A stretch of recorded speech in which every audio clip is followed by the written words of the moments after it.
Well, good morning. How the heck are you, Chad? Happy Friday, and welcome back to the #1 community out there. Good to see you all here for more Anno 11.7. I wanted to finish up the campaign today, so here we are.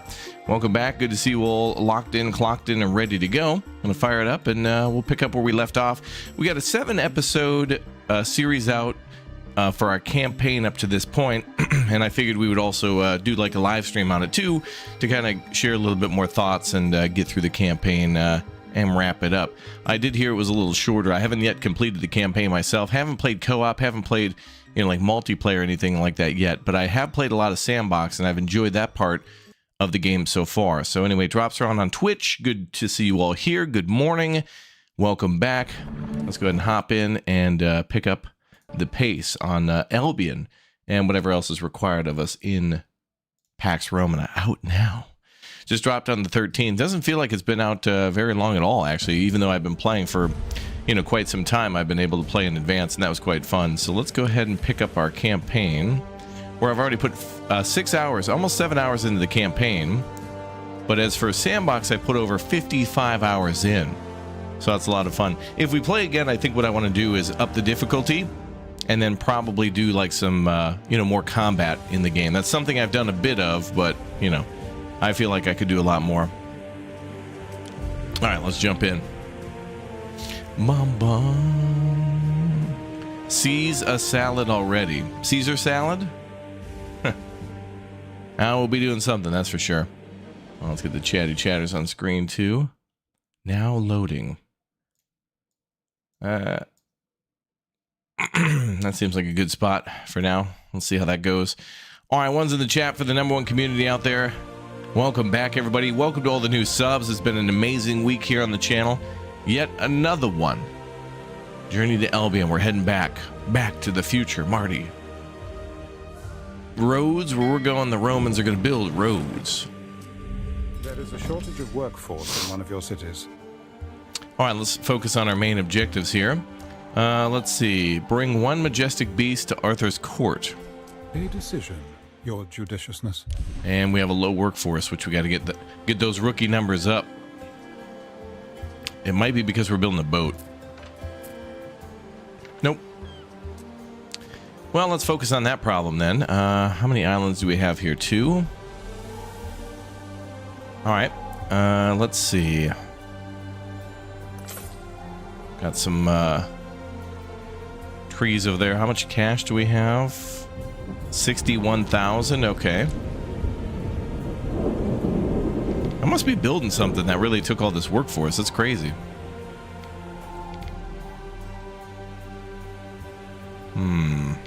Well, we could squeeze a couple, 2-3 more homes in. Also, how are we doing on supply? Maybe that'll help. Looks like everybody's supplied with tier 1 stuff. Short won't make you chief, but it helps. Yes, ma'am. Looks like we upgraded a lot of people to tier 2. Really friendly. Beer's looking friendly. Amen, brother. What's up, Dark Mayu? Good to see you, Aries. Hello. Good morning. What's up, Mongo? Good morning, Raptor. Good morning to you. Welcome back, dude. All right, let's build a little neighborhood here and here. Nooks and crannies now, I think. We got to put neighborhoods into nooks and crannies. I wonder if I can... I should be able to put one here.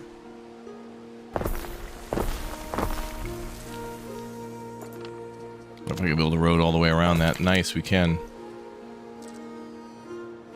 Little extendo there. Could also shut down some businesses that are taking that workforce.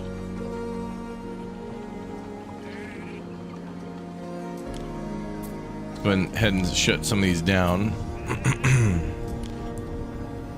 Sail makers, rope makers. Shipbuilders aren't active unless we're building a ship.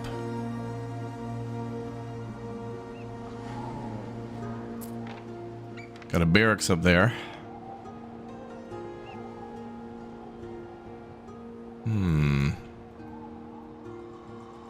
Built out on that island there. Mining up there, barley here, right? We're making beer. No, that's weld crop. Okay.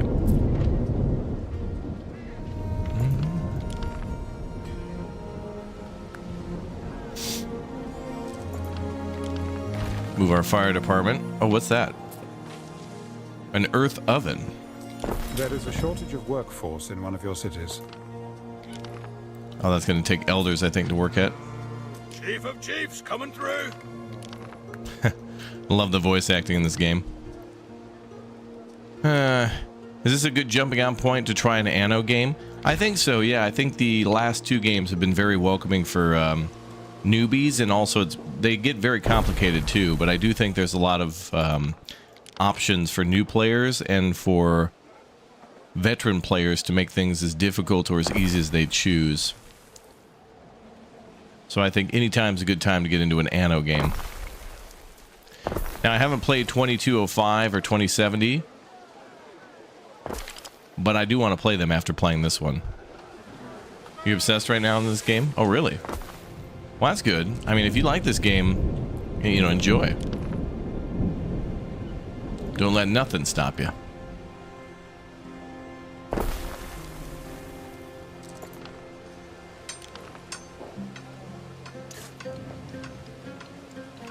Let's go ahead and make a road there. Nice. And there's okay, 2 mines there. We got to leave that area open.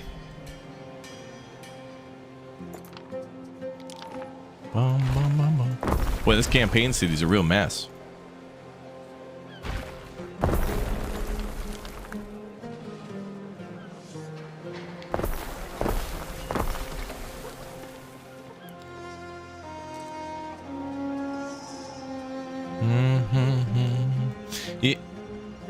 Will you be playing Sky Citizen anytime soon? Do you mean Star Citizen? I did see there was like an update out yesterday for that. I haven't played that game in a million years. I'd like to. I think it's always best to play that with people who haven't played before. I'd love to see Lumberjack and Jerdy play that. That'd be great. All right, let's move some stuff around here. So we put a fire department there. So we'll put one here, I guess.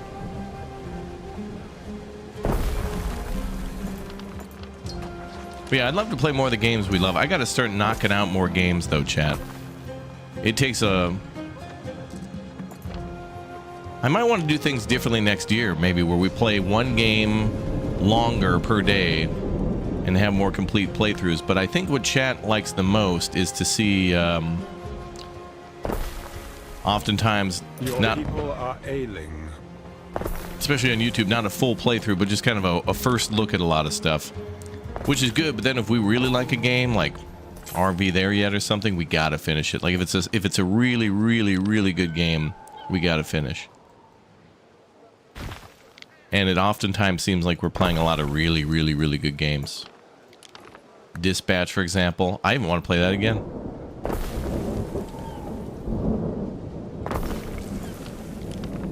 Okay, so we're still short like 154 people, which is wild because I'm building so many houses. Each of these homes should hold, I think, 10 new people. Oh yeah, let's check for marketplaces and such. Okay, most homes have a market. And most homes have a basic hearth. Witcher 3, maybe. You know, I looked up what game of the year was in 2020. In 2015. It was The Witcher 3. And that was the same year that, like, City Skylines 1 came out. And a bunch of just really good games. Every game of the year, Fire has started. I seem to always go city. back to previous game of the years and see like what was big that year.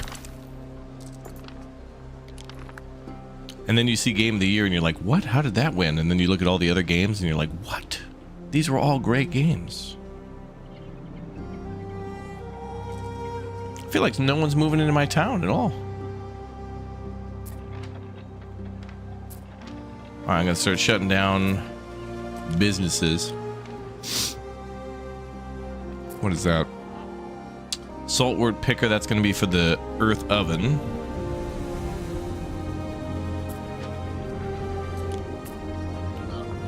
All right, we gotta get this city on track.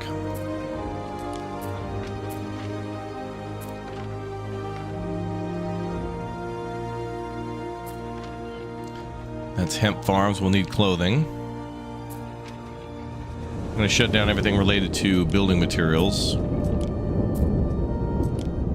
really need wood anymore.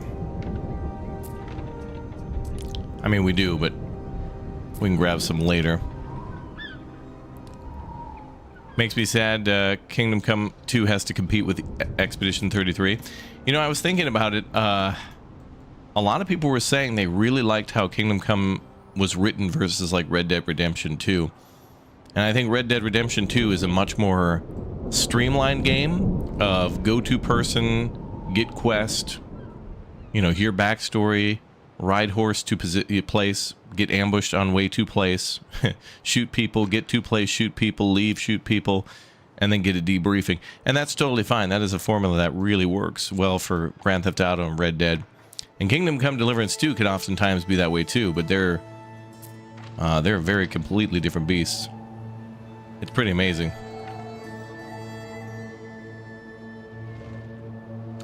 But yeah, if there was, I think a lot of people, if it had to compete with something just as good, they'd choose the other game. I don't know if as many people played Kingdom Come Deliverance 2, but boy, was that fun. So weary, Praetor. Check our boats here, okay. So what's going on in the other island? Other island's pretty good. I have our army there for now. Just trying to get the workforce back up to 0. The new Witcher TV show is out. Looks good. Wish they kept the same actor from the first one. Oh, yes, okay.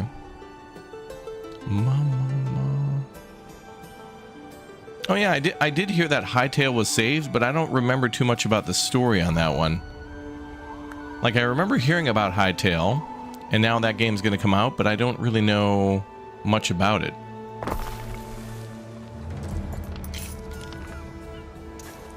Like, I don't know why it was canceled, and then I don't know who brought it back.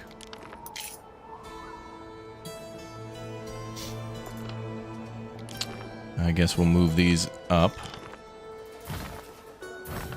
The Fonum there is taking a little too much room.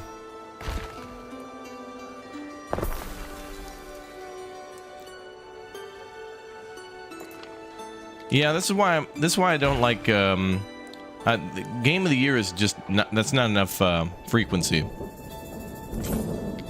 You know, we need a Gamescom game of the year, like mid game of the year, and then we need an end game of the year, you know?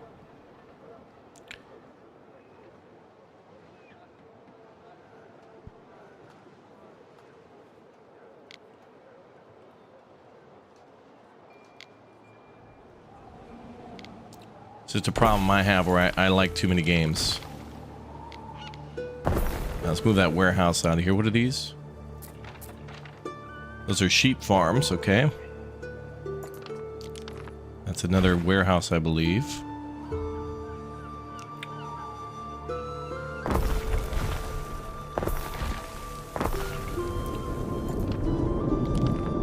This town's been such a struggle.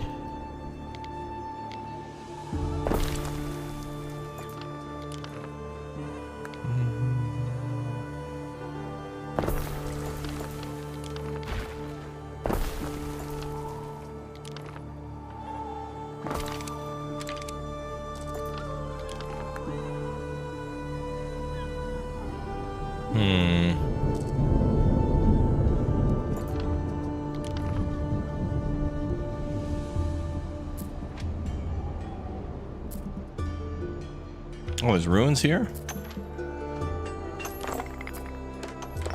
May have been a disease outbreak too. I see the numbers are coming up.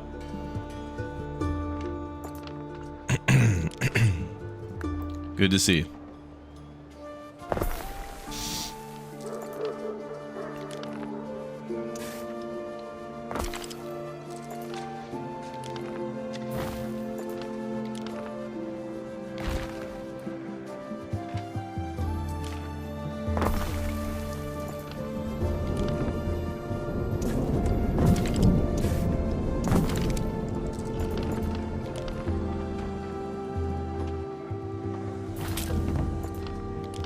There we go.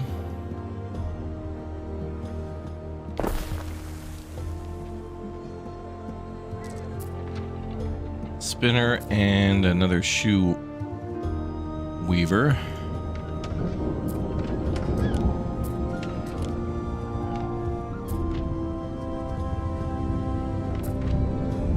Keep making that beer, baby. Well, What's up, my Twitchy next Poof? mending anyway. You'll be wanting a warehouse. Oh, yeah. That's now within range, huh? Okay.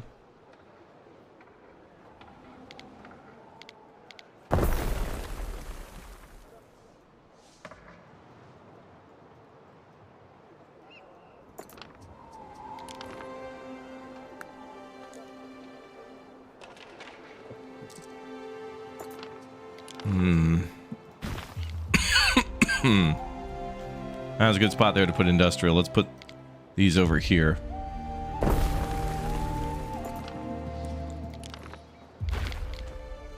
This island's very small and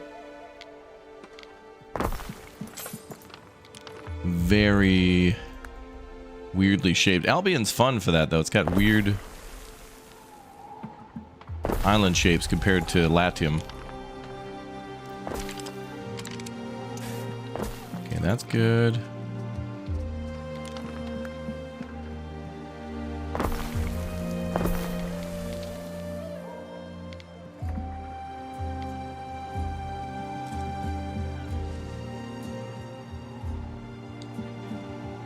I thought I knew me mushrooms.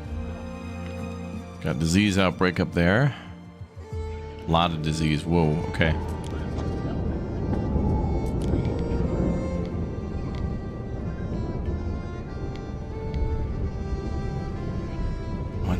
Unfortunately, I can't build that out there.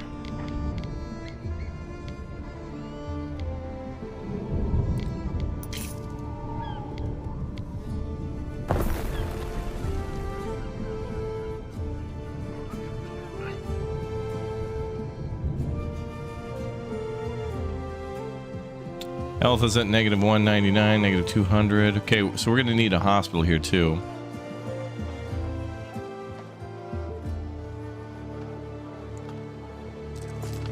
Okay, let's move these two out of here. It is good to put spinneries and stuff in the town, because they do get bonuses, but we're gonna need a hospital instead.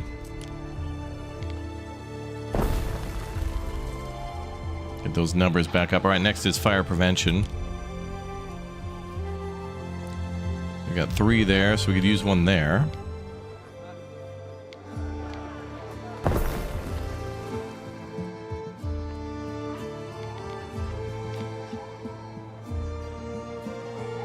And another one here.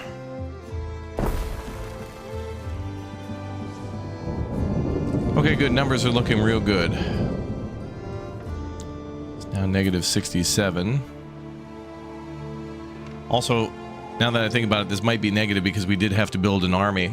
And I think we did make 2 squads in addition to our villa. So we got like an attack team and a defense team.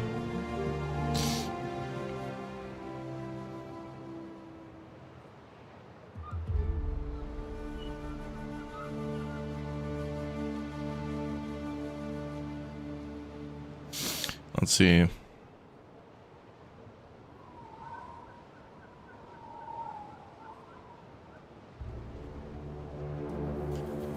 All right. Majestic Beast. Oh, this is the one where we have to deliver an elephant, too. We got a freaking elephant.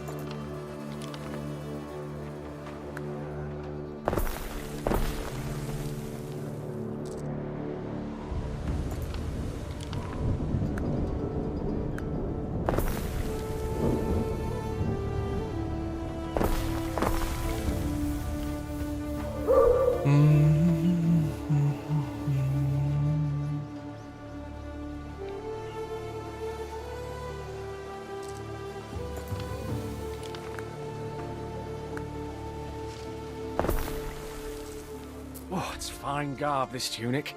Let's not get mud on me now.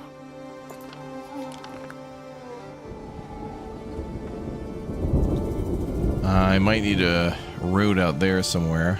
But we'll keep that one open, so we're good.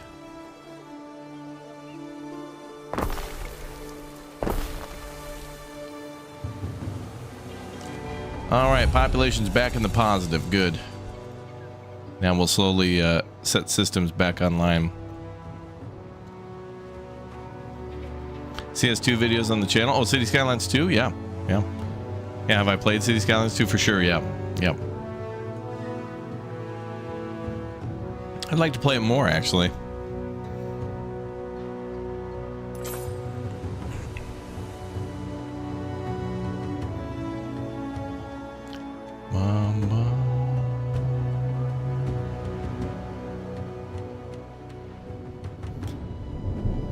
Alright, so now that these numbers are up, if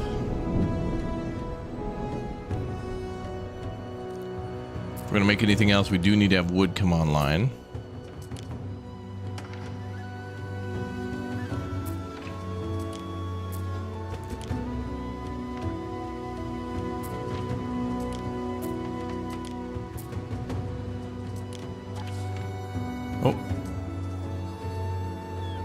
Okay. We're gonna need to make a navy, so let sails get back online. Rope making back online. Ah, the little indulgences.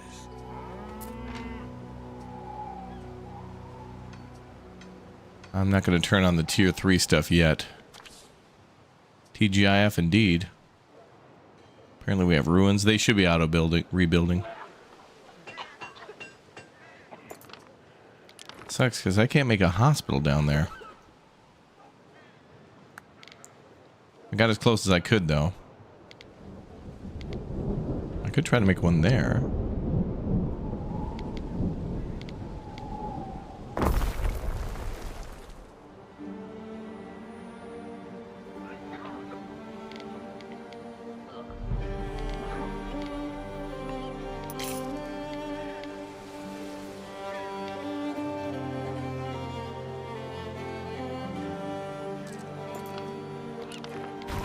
Let's trade places with this hospital here.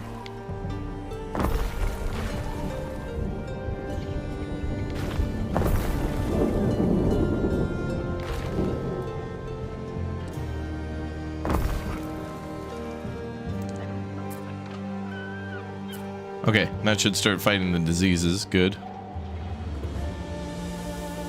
That one has no warehouse in range.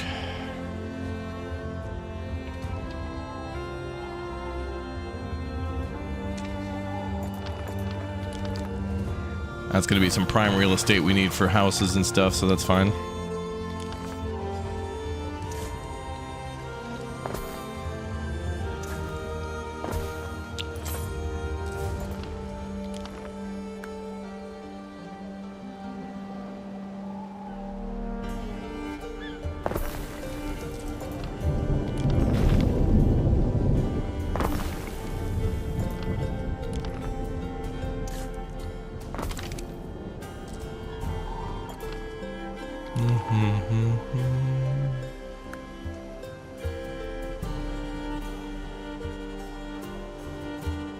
Yeah, I like the new DLC for City Skylines too. It was fun.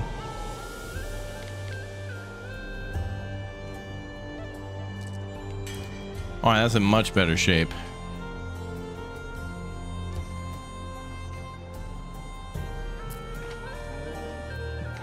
That will leave off.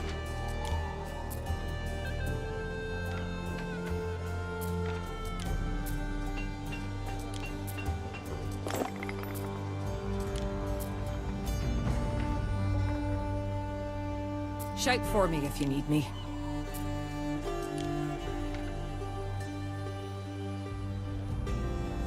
Okay, looks like we fixed our city's problems. I think I might need more tier 1 people if we want to build a military. So hopefully that number will go up.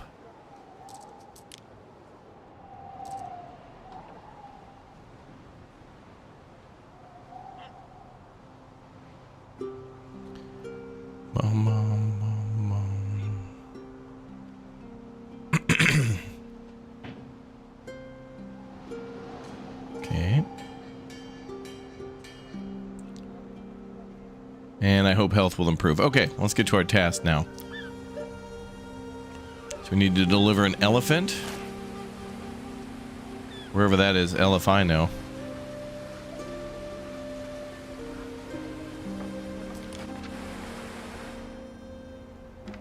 Neptune's finest!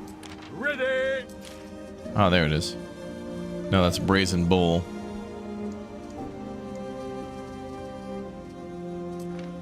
Waiting for your decree!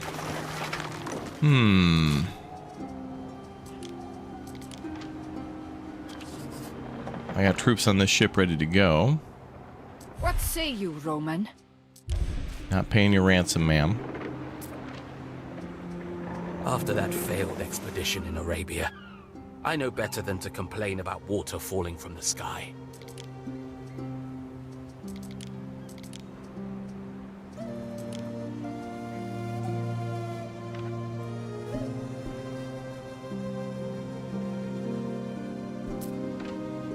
Oh, the tales they'll tell.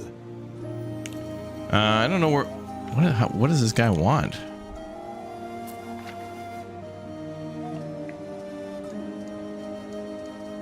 Unless elephant is under, like, regular supply. No, it's got to be a quest item. Bring majestic beast to Arthur's court. Maybe it's at the other island.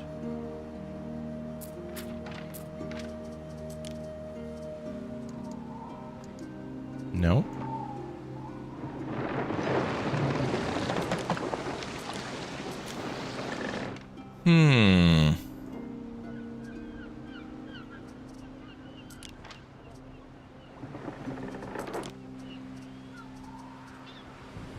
So Praetor.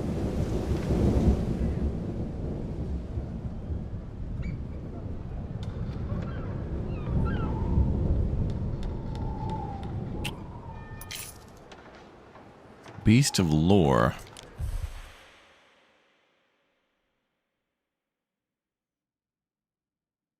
Oh, wait.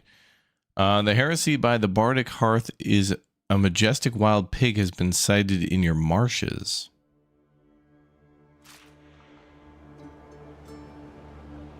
A wild pig.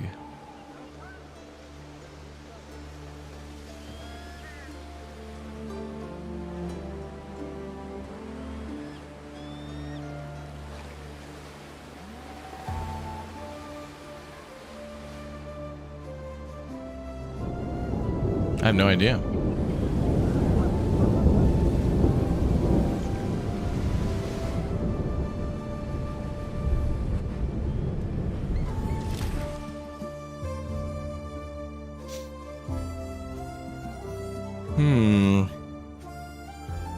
Beast with unusual qualities, kind found in myth and legend.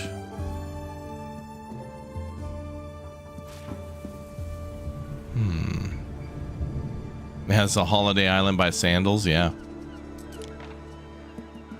Okay, I'm not sure exactly what we're looking for. I mean, unless they mean this brazen bull. I thought they meant the elephant, but actually I think we delivered the elephant at the start of the game now that I think of it. Didn't we deliver it to this guy?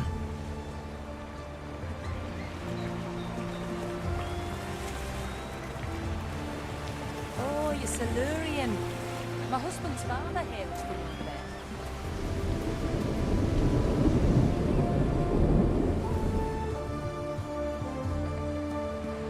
I don't know.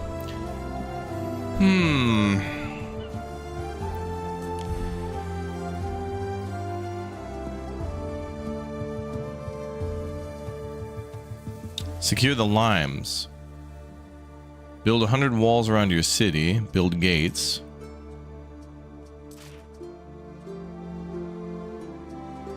Reach total diplomacy. Ceasefire. Oh damn! I should have paid her then to get her to chill out. Destroy our hidden outposts. Torch the granary.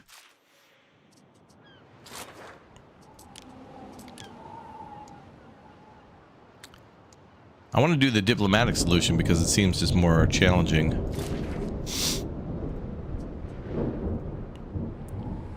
Find Voda's brothers in the cells, okay.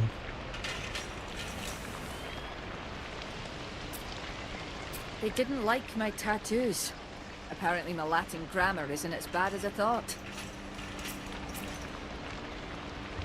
My husband was a rebel. I killed him for the Romans, so why are they arresting me? How do you know I'm Volada's brother? Look, keep it quiet, or things will be far worse for me. Okay, here we go. This could prove a problem.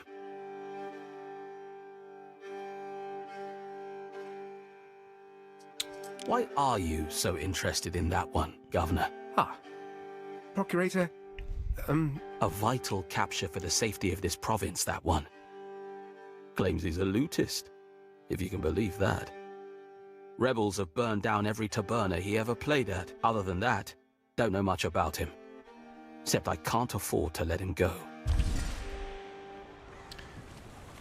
Make a choice. This should fall within your jurisdiction. Pretend you want to buy him for labor. Yes, not pretend, I would. Yes, he can, yeah. To help you build? Isn't he better for demolitions? precisely. Fair's fair. Stump up the price on his head, and he's yours. Better be quick, though, because he's on the next boat out. Good thing I didn't tell the truth. Gotta deliver 20 eels. Okay, there we go. Now we're cracking. 20 tons of eels. I got none. Okay. Time flies, as do we. So we gotta make more eels.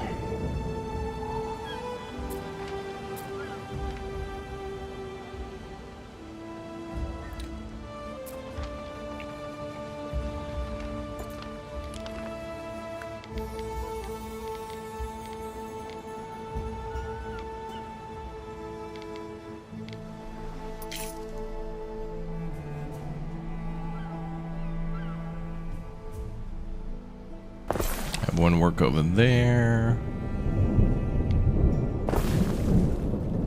Okay, we'll build 2 more.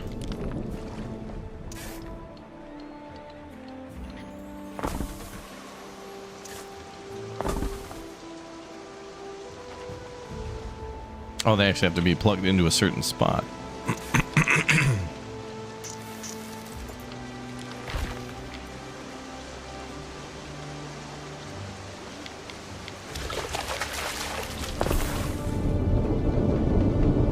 cross our ways out of wind and rain.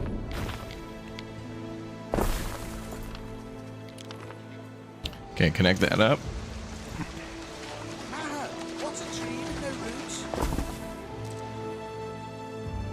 All right, there we go. What's up, Hillary? Good morning. You took the elephant to the Centurion guy when you were forced to leave the Mediterranean. Okay, that's what I was thinking. They're telling me to find some sort of pig, but I don't know about that quest. We'll work on other stuff while we wait. There's plenty to do. And they're also telling us to fortify, build 100 walls and 2 gates around your city. Good luck with that. I mean, I don't know if there's anywhere room for gates or walls. I mean, I'd like to, but maybe I could fortify the barracks. There's like a whole maintenance cost and stuff with building walls, and I don't want to do that. Okay, so now we're making more eels.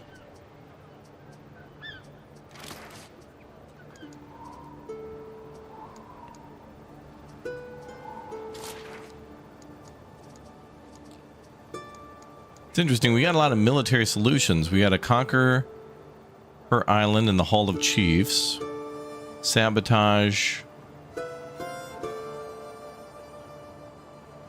Oh, I see. Optional is... So the secondary objective is to complete optional quests, and then this seems like an optional quest. There's a lot of stuff to do militarily, but I did want to go diplomatic. Either way, I think those are going to take a little bit. Couple 2, 3.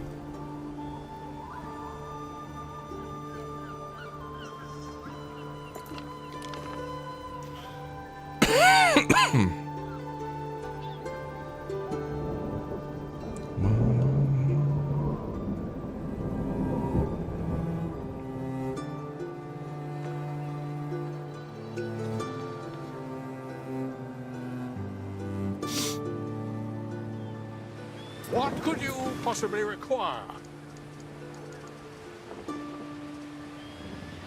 Happiness and health increase.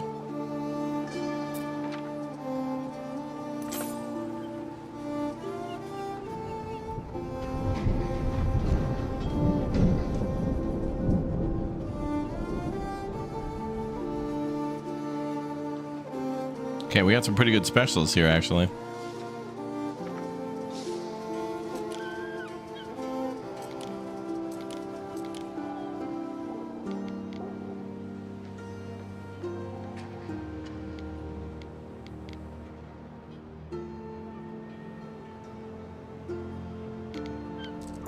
I think I want to move the military one out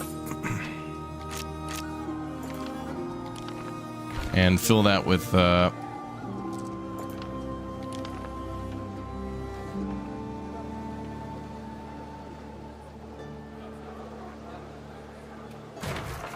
Done. I'm going to change that up a little bit.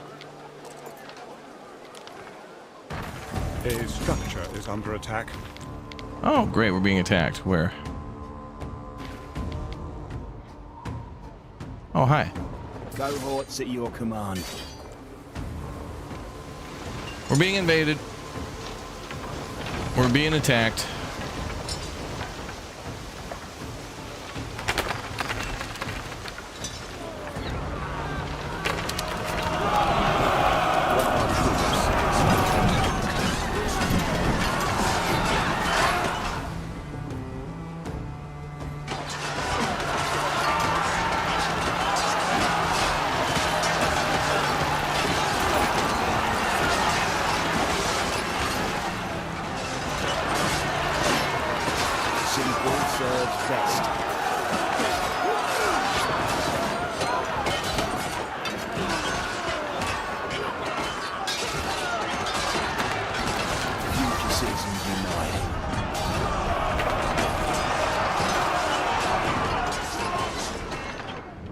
Ooh, our armies are kind of weak. We're gonna need to build another.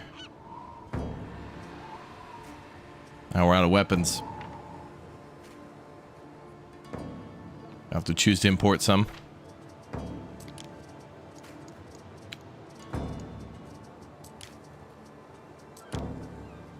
Let's import 20.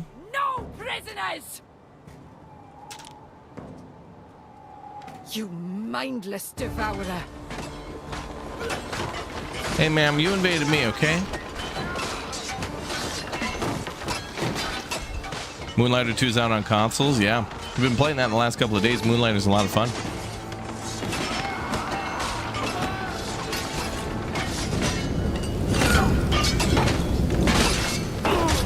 Learn to fight as soon as they can walk. All right, we got her. Cohorts at your command.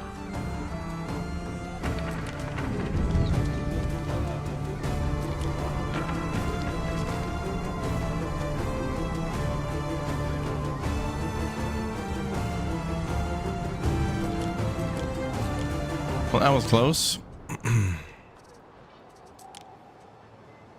Okay.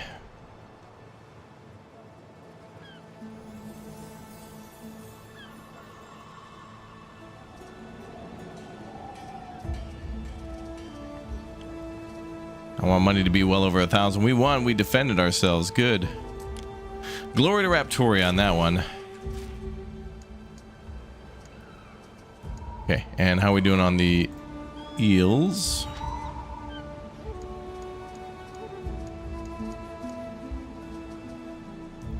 Zero still.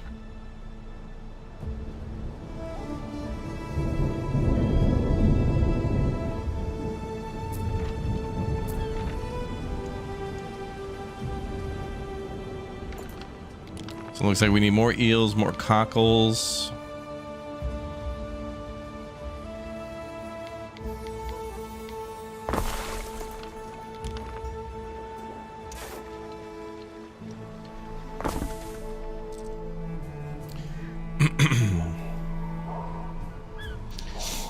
Let's see.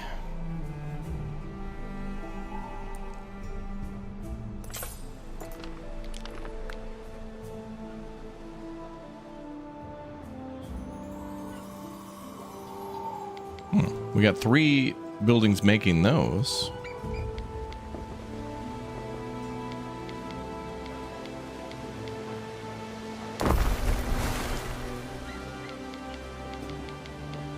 Well, I guess we're gonna have 4 now.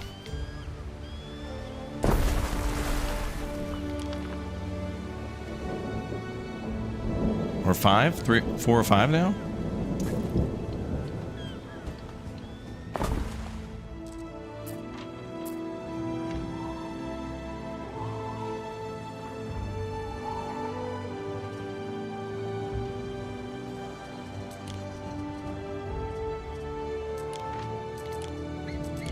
It's like one of our armies ran away.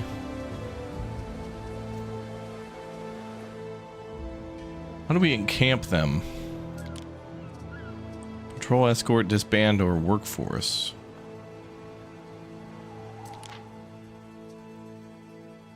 Recall all garrison to the villa, yeah.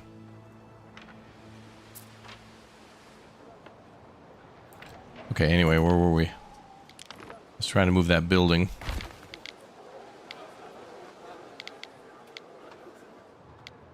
Oh, it overlaps a little bit. I'll just put it here.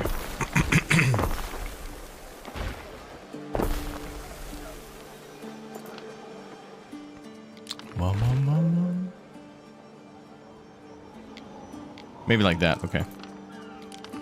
There are signs of public unrest.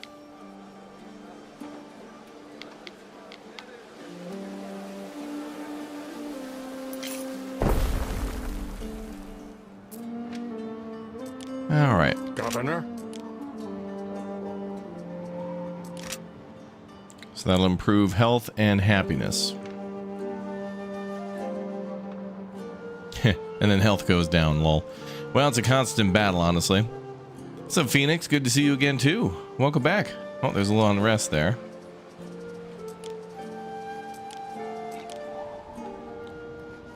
I've got, like, no police buildings.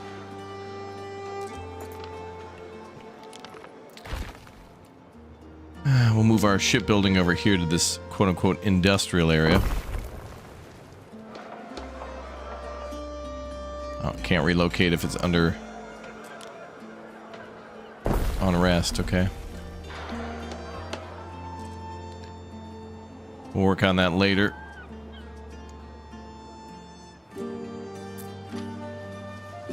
Okay, now we have one extra eel. Boy, it's going to take a while to get enough.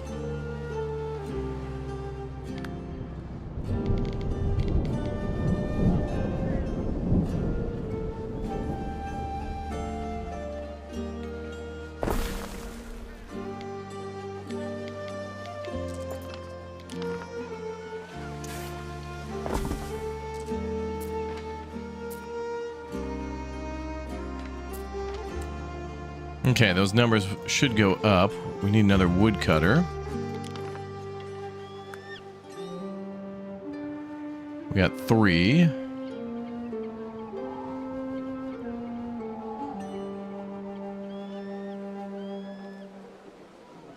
Put one there.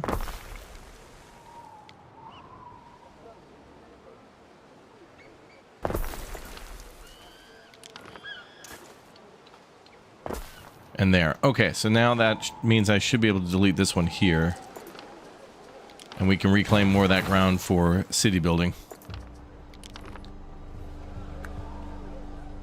Now, I'd like to build the city bigger, but if I do that, they'll take more of the eels, so I want to hold for now.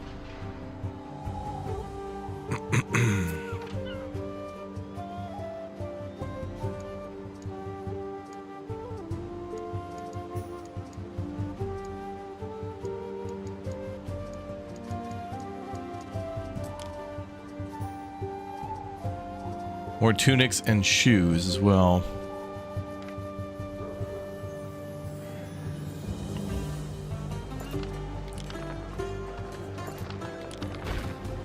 Man, it's taking a lot to fix up this city.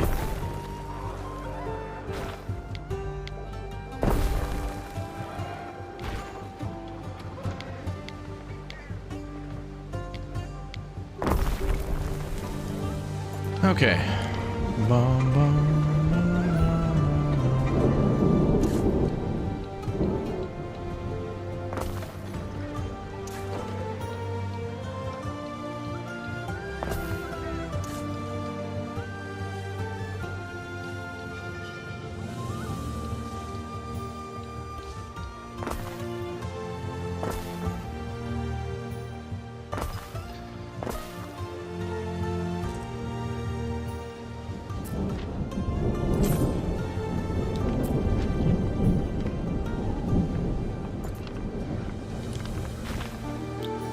More real estate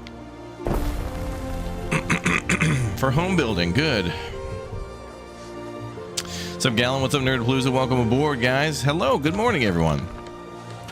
Welcome back to Albion. Welcome back to Raptoria.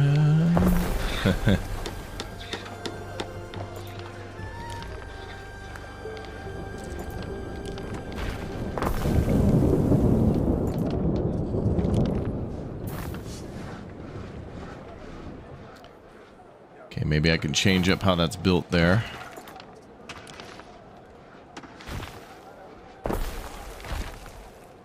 We can put more city services down here.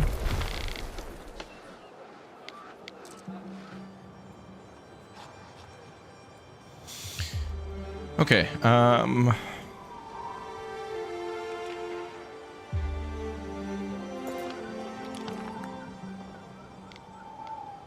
and pretty good fire protection, honestly.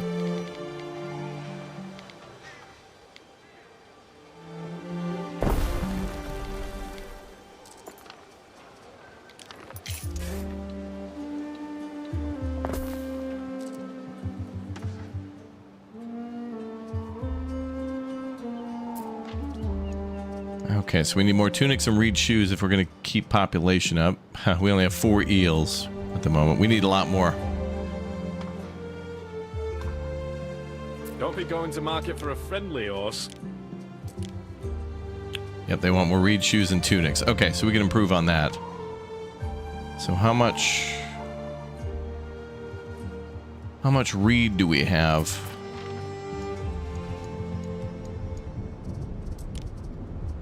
Okay, so we need more reeds. And then tunics take hemp, so we need more hemp too. Surprise, surprise.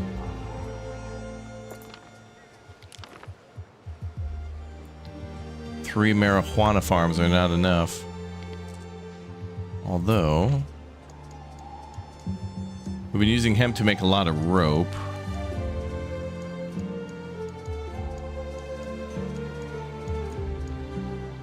$63 rope, 95 sails. Okay. Can't make tools out of thin air. Oh.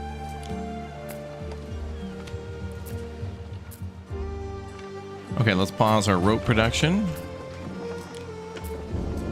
and sail production for now.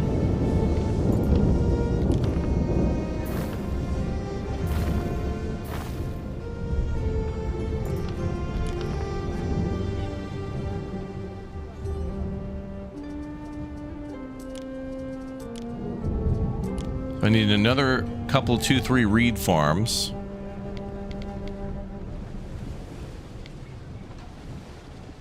And a lot of everything. Thumbnail for the stream is amazing. Ah, yeah, the amphitheater, yeah.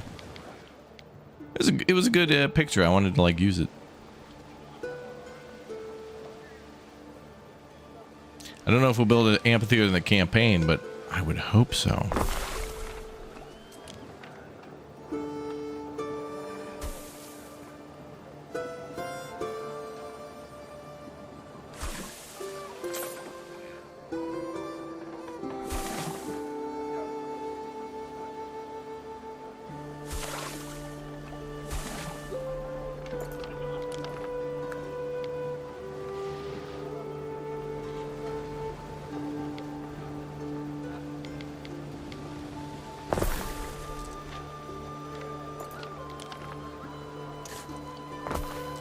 Glad we're addressing a lot of these supply problems, actually.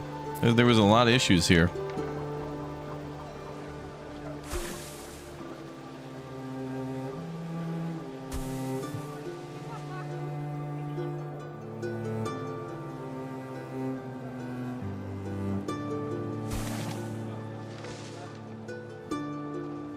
Okay, so now we've doubled the reed output. Fills your dues. These guys have a lack of mud. I got 4 mud factories there. Let's shut down one of those then. 4 is not enough to make for 2? It's crazy. Yeah, the Colosseum could be filled up with water. Isn't that awesome? And there could be naval battles in there. That's epic as hell.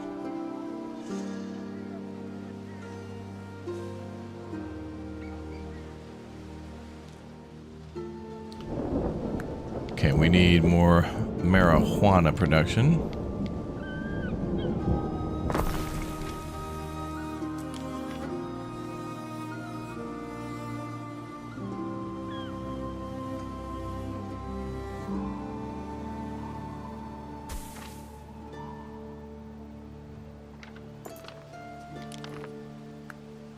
Yep, well, that's weld there, I think. No mines here.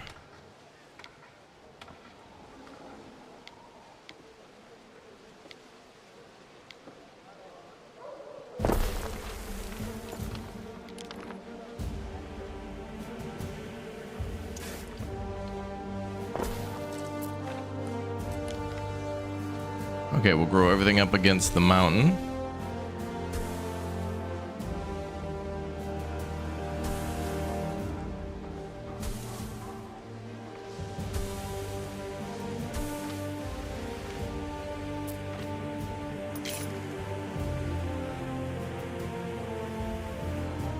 Okay, so now we've got a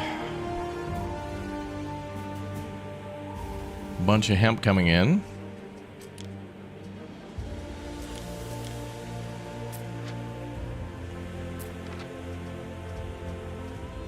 And hopefully more reed too. Cockles are up, great. Cheese is steady, beer is up, clay is holding.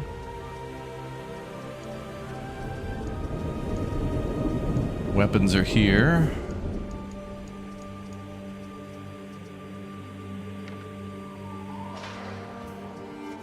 Garum we won't need.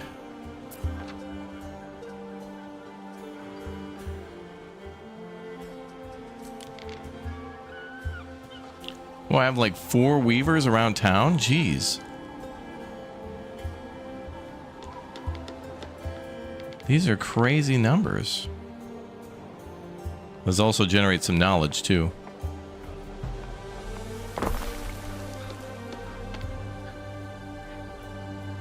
I can see why I built them all around.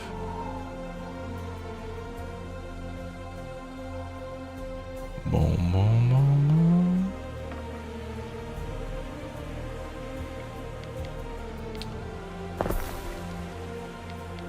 Okay, wow. Now we have what? 6 weavers? Spinners? Okay.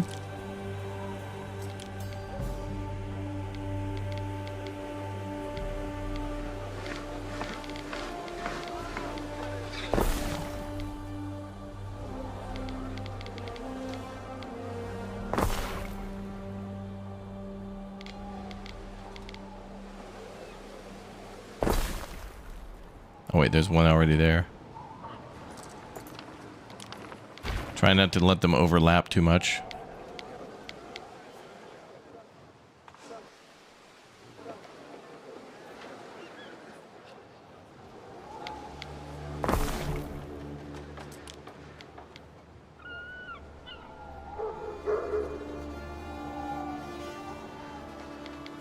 State man, thanks for the 3 months, man. Thank you.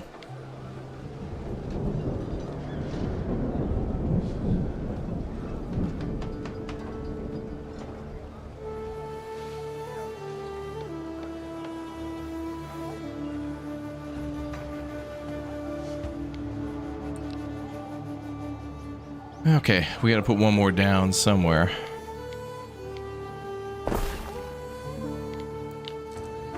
Song and a war mouth do me the world of good.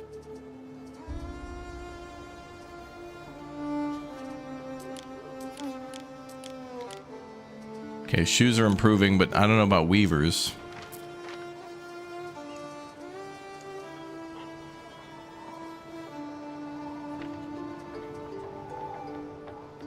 What's up, Sky Hulud? Ahoy. Ahoy.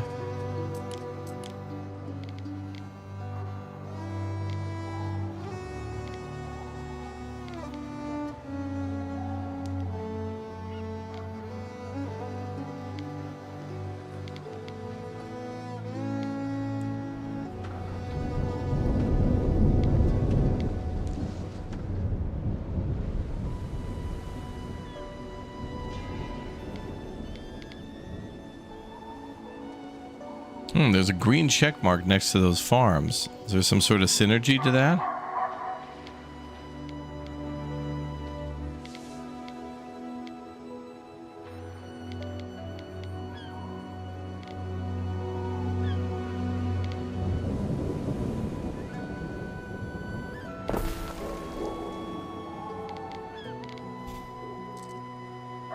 I can't believe the amount of spinners I had to make.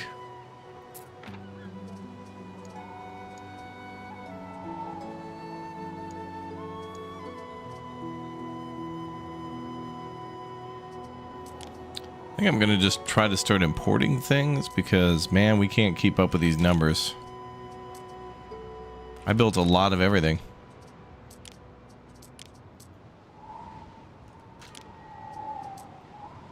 Might be a little expensive, but honestly, I don't want to get stun locked by shoes. Oh, they influence production buildings as well. Okay, that's interesting. Over 60, no, probably more, closer to 100 hours in. I've never seen that check mark before. Oh, good. Eels are going up. That's good.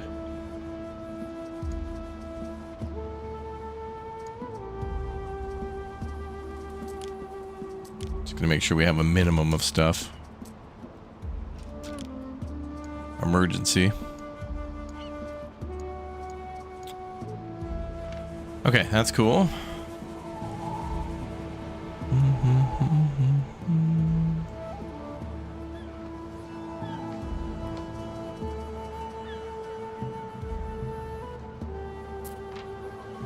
Oh, there's that kitchen. There All is right. a shortage of workforce in one of your cities. Oh, we need more tier 3s. Okay.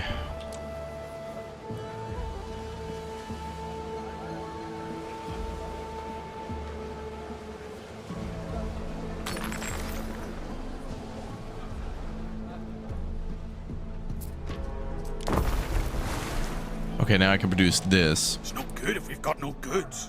So we should have charcoal and we should have saltwort coming in. How are we doing on charcoal? Oh, tons of charcoal. That's good. Okay, that's one thing we don't need more of for now.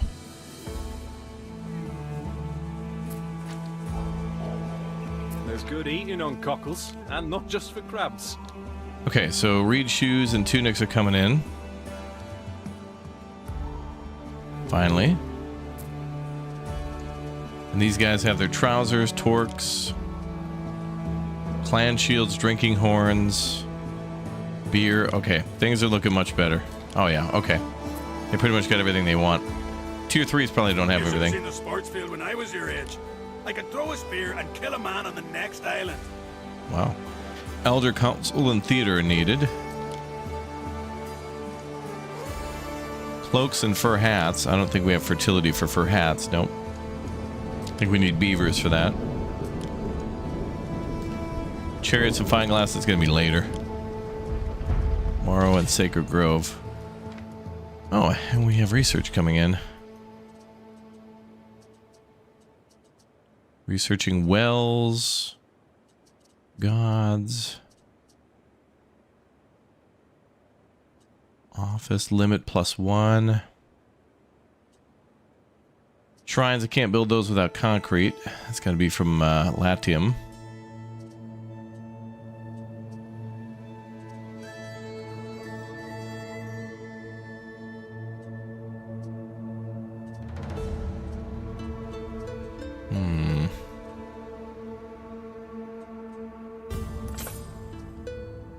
Tacking, that'll speed up our boats. That's good.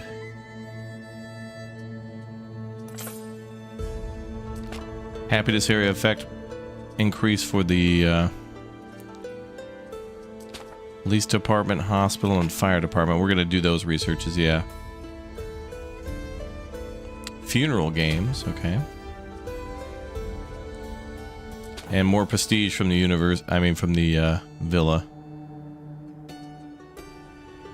Okay, that's good. More prestige means we can also maybe get more people in there for specialists. Although I don't think I have more. Okay,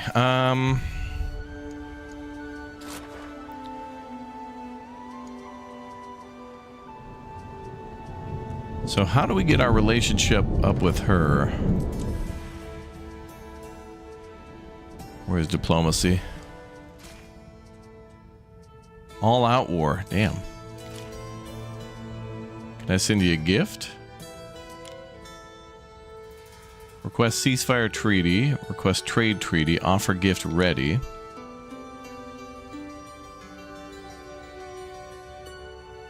We'll need to research big gifts. Okay, I did see that in the research. I think it was this one. Here. No.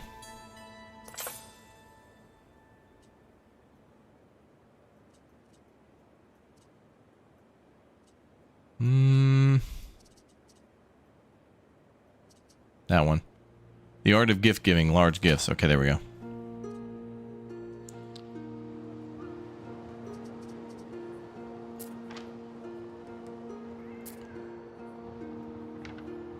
Okay, yeah, money went right back up too. We're at 1,500. Good. We were like at 800 before, so we almost doubled our cash. And we're doing imports and such as well, so.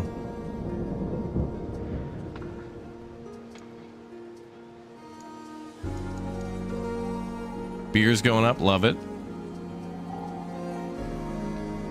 Okay, as for eels, I'm going to try to speed up that quest. Let me just try to import 100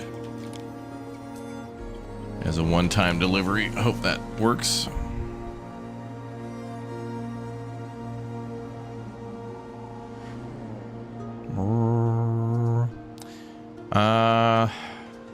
So money's looking good, population's good, research's good. Fire is a little risky. Usually remains a problem until we build the aqueducts, you know.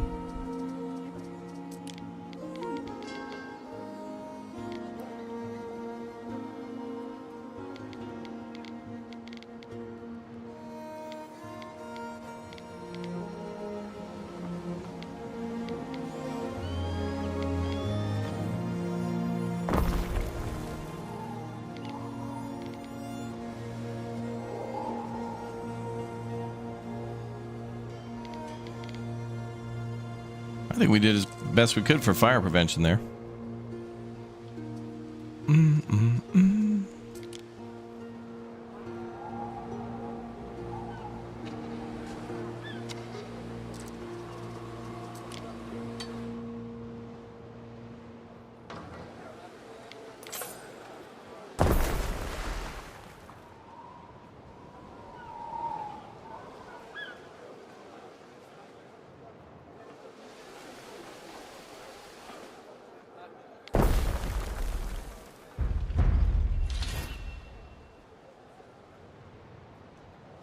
More research available. All right, good. Happiness is coming up.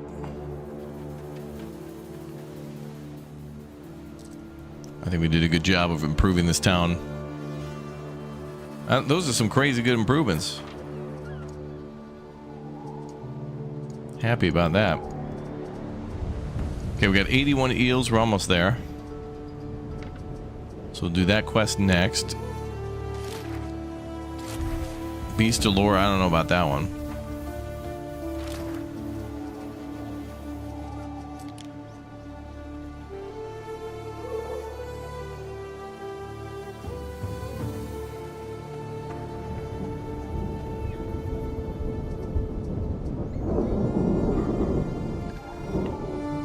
A lot of tier 1s, a lot of tier 2s.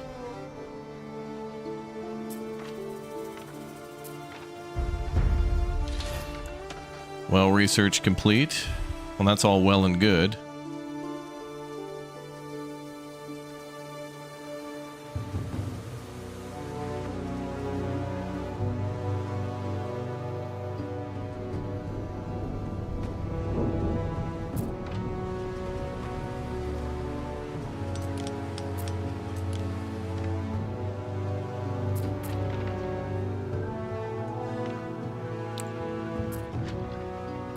Logs, let's check that. Okay. Oh yeah, okay, a lot of wood, a lot of planks, a lot of timber, whatever.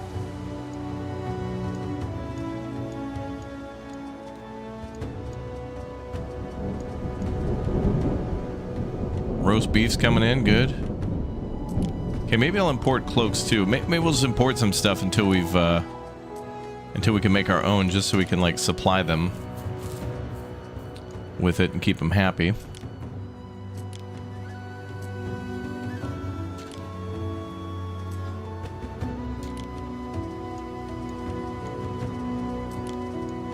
There's also fine glass they wanted. I think maybe the alderman wanted wine.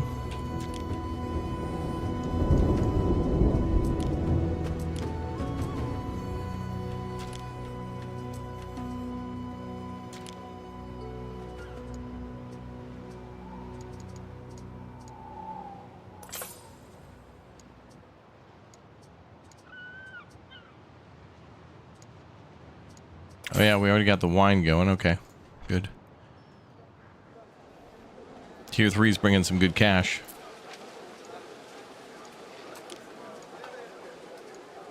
Oh, the fur hats too. Yep, we need the fur hats. 10 of those as well.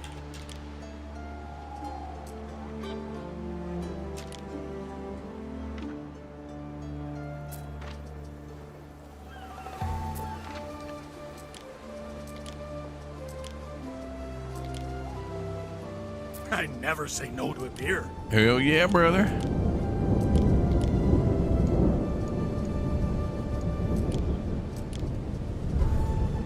Chariots, fine glass, Sacred Grove, and Borrow.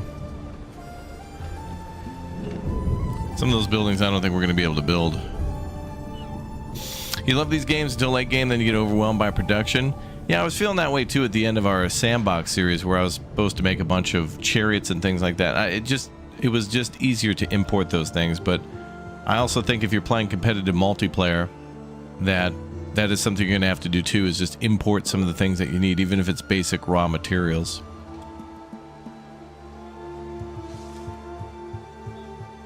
Which is all good. Okay, so let's we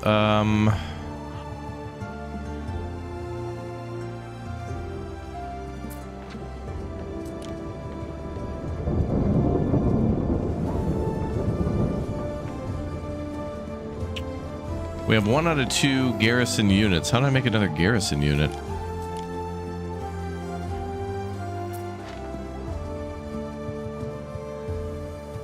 Maybe I can make that unit and then put them in the... These are auxilias. Garrison auxilia. Maybe those are different? It says cannot embark onto ships. But these guys can.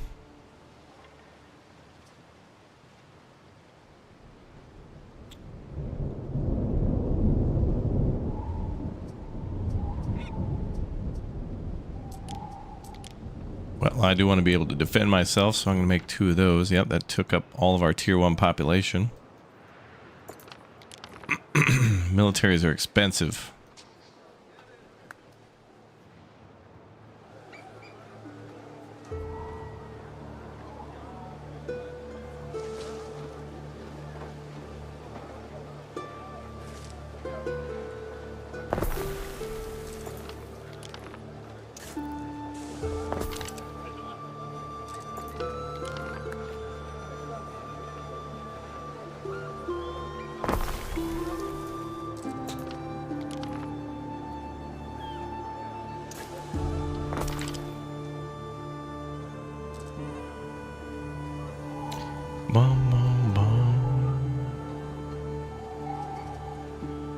Ah, more fire hazard again.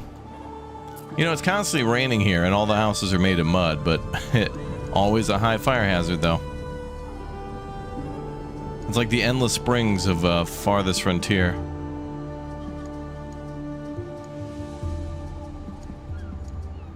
Okay, I think we're good on supply for a while. Okay, we should have the eels, right? Let's get a military ship to transport it. Oh, we're at 90. Nice.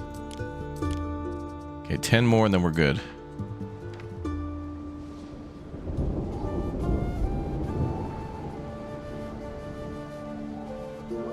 Wow, look at all those buildings.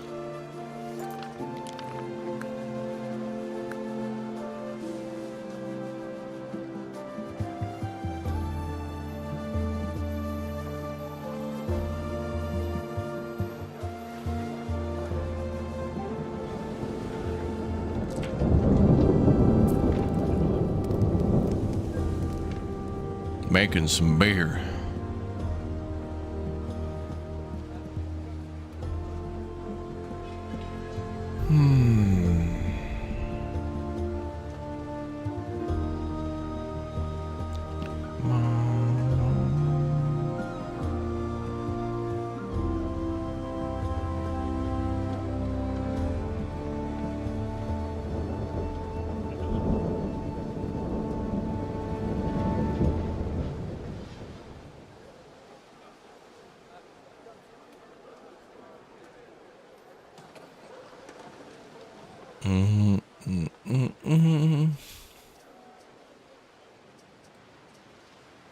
And we got the new wells.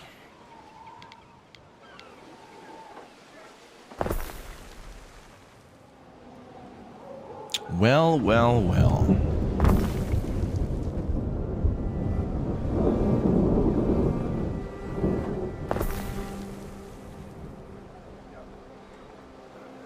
Okay, fire risk is down to 18. Plus 9. Great.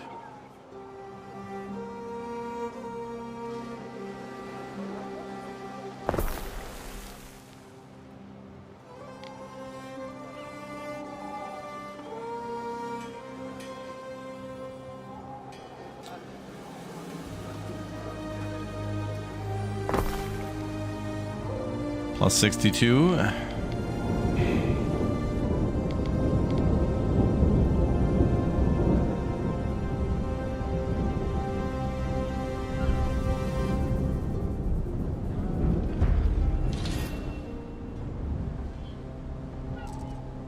More research done. Such an amazing game. I think so too. It's pretty fun. I've had a lot of fun with this one. Waiting for your decree. Although luckily I haven't had to deal with any warmonger Maggies. Ugh. Maybe in a future DLC, huh? I guess Voda is kind of like that though.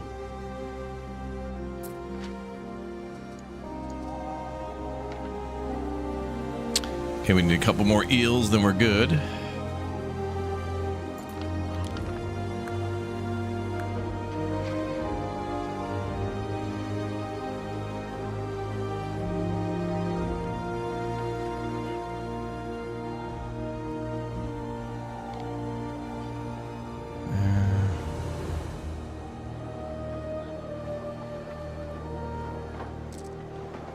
Add a little bit more on population.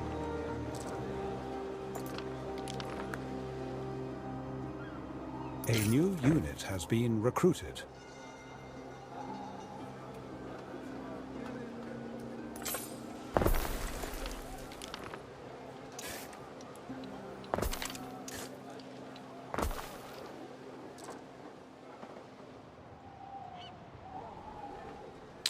Probably gonna need another market up here.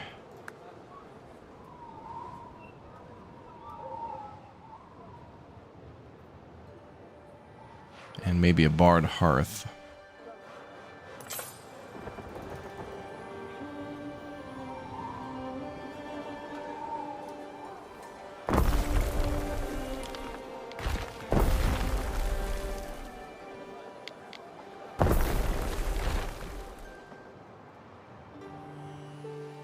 Need support?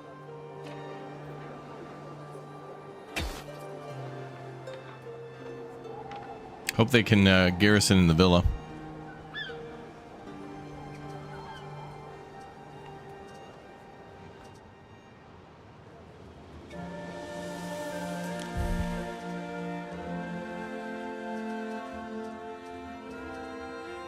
Okay, we got a lot of research lined up.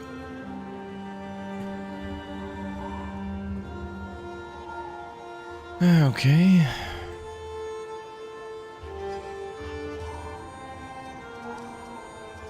A lot of these problems are fixed up.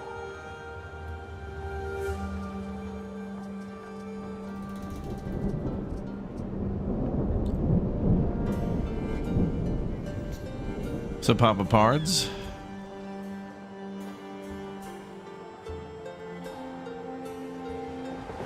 Don't mind helping out?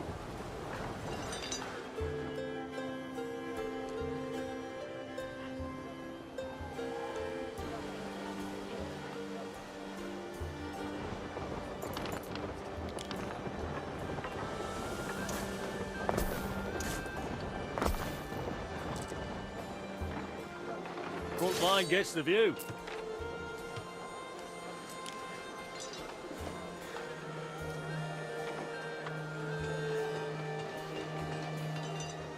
Yeah, that's interesting. It says limit on island 2. We have one of 2. I think one of our units were lost, but how do we like replenish that unit? Be kind of silly if they were gone forever. I mean, you're gonna have to replenish losses. What's up, BK? Welcome aboard. Suspicious lack of fire suddenly on the island. Need support? I'll put the troops here. Aye.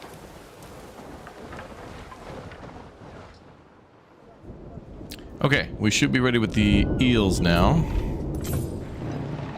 So wary, Praetor.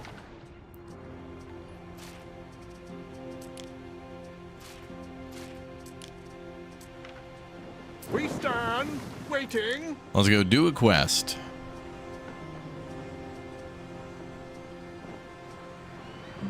We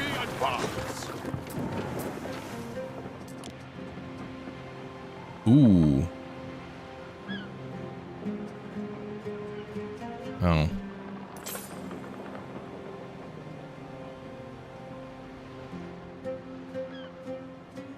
Kitchen's in range.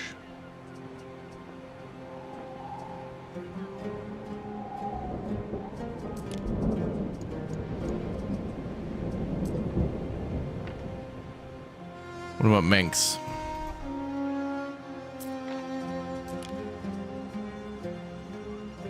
Shield beater, okay.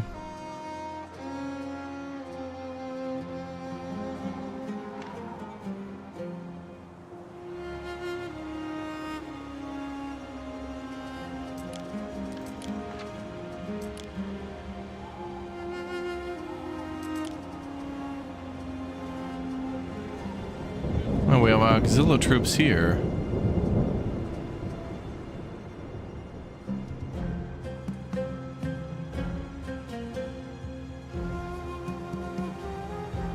So I got 2 squads there. I guess I'll have these come back to the main island. Festina Lente. It's likely where she's going to attack again. Has been recruited. Not too far.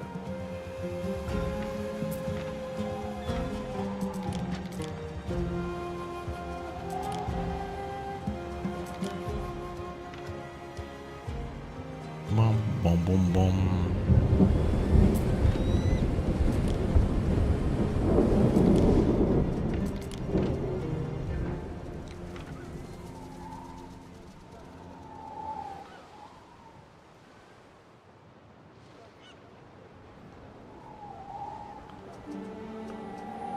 Wow.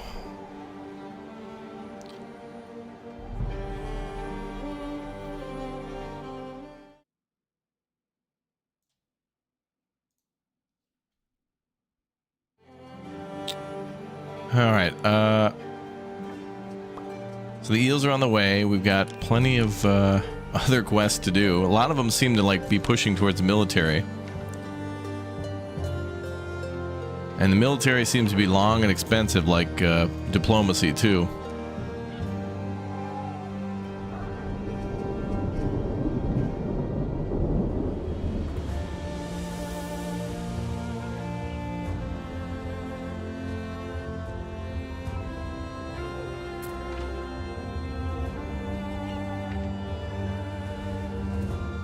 We keep out of all.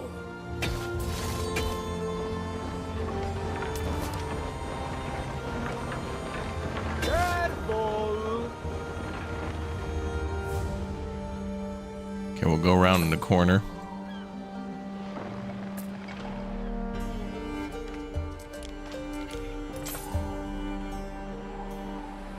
All right, ready to turn it in. Our requisition has arrived, I see. What's good for you is good for me. I should reunite Boada with her brother. Probably. Wait, did that only say 20? I don't have to go back to the Sky High, you know. My sister doesn't understand.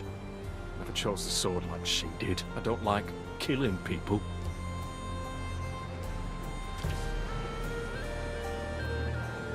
Make a choice. Return him to his tribe.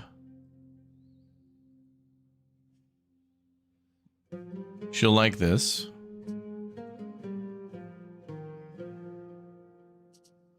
Let's go for the ceasefire. Aiden, dear brother. We're gonna return you to your It's time sister. you remembered what you owe to the Skaha. Pick up your sword and fight. And you. The only reason we didn't sink you is that my brother was aboard. But you did the right thing bringing him back. No one wins if we both starve. She's offering a treaty. Out here, there's no empire. There's only us. Accept and pay. Yes, we can enter a ceasefire, man. Oh, damn. Look around you. They're armed to the teeth. Thousands of years ago, this was sacred ground. Though the rites are forgotten, This is still a place of kings. Never has a Roman walked here and lived. And yet, here you are. To kill you would change nothing. Rome always regrows its heads. We offer you truce. No more and no less. If you're having second thoughts, keep them for later. We don't need another lost legion. I accept your offer, the Warder of the Skaha. Oh, cool. Then our agreement stands. Let none of us prove traitor.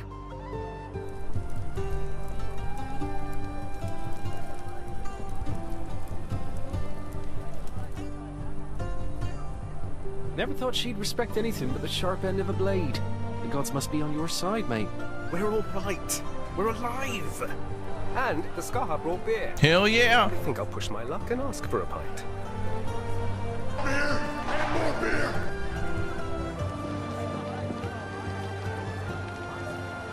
Okay. There'll be trouble one day. Someone will steal the wrong cow. Or murder the taxman. But until then, let's call it a truce.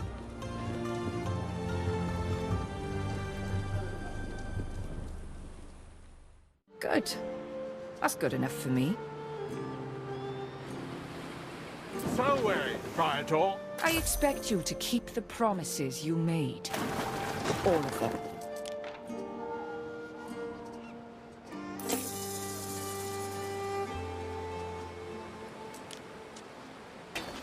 Wait, what did that say?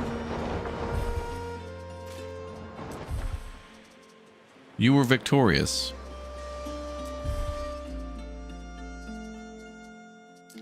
Wait, what did that say?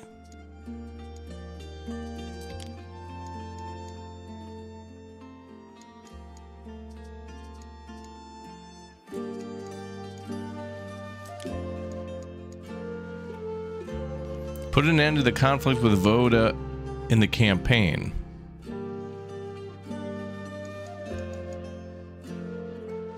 Spend more than 24 hours in one campaign game. Oh damn, too bad it wasn't sandbox. I would have had a plus 30. Complete Act 2. Okay, so we're not done yet. So Act 1 was being in in Latium. Act 2 is not yet complete, so we're not done with the campaign yet. But I just did get a boatload of points to spend. Wow.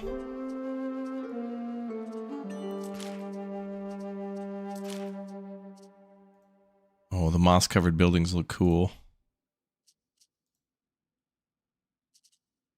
Ooh, research. Oh, I could have. Oh man, I could have used this guy. Wow, belief plus 25%, knowledge plus 25%. Damn, I didn't know this guy was there. The other day we were grinding out all that research to try to get. You remember we were trying to get the belief up so then we could get the research unlocked to then get the some of the remaining research for like unlocking additional specialists and putting them into the office. That's great. This is really good. That's got to be a must buy. Plus 25% belief and knowledge. That's crazy.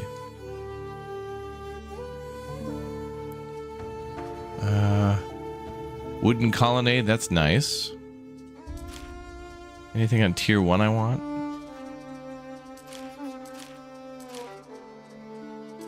Wow, that guy's probably the best buy ever. Best buy. We getting a TV? The hollow tree looks cool. And the colors for the boat too. I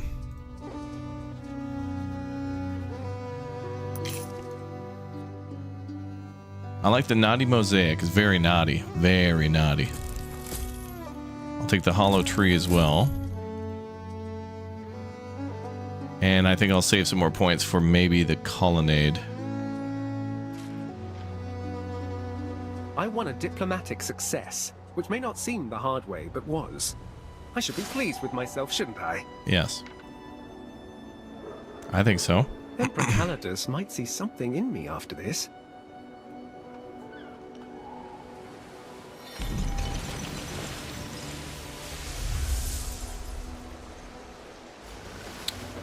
Chapter 7. A homecoming ovation.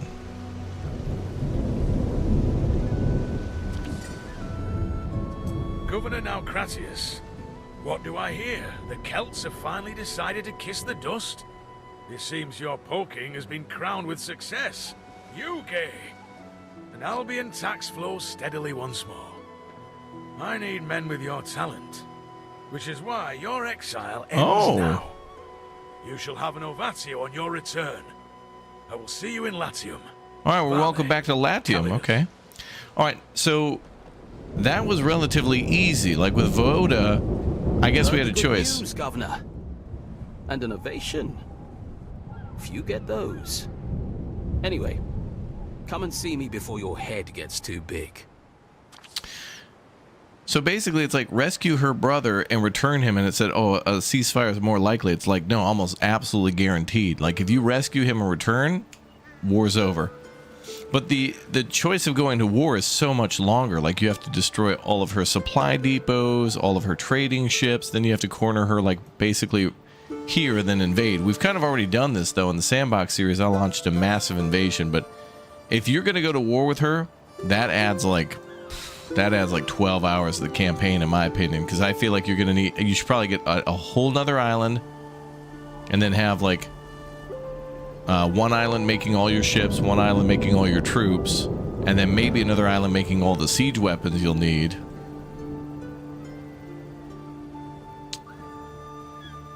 And then launch your attack.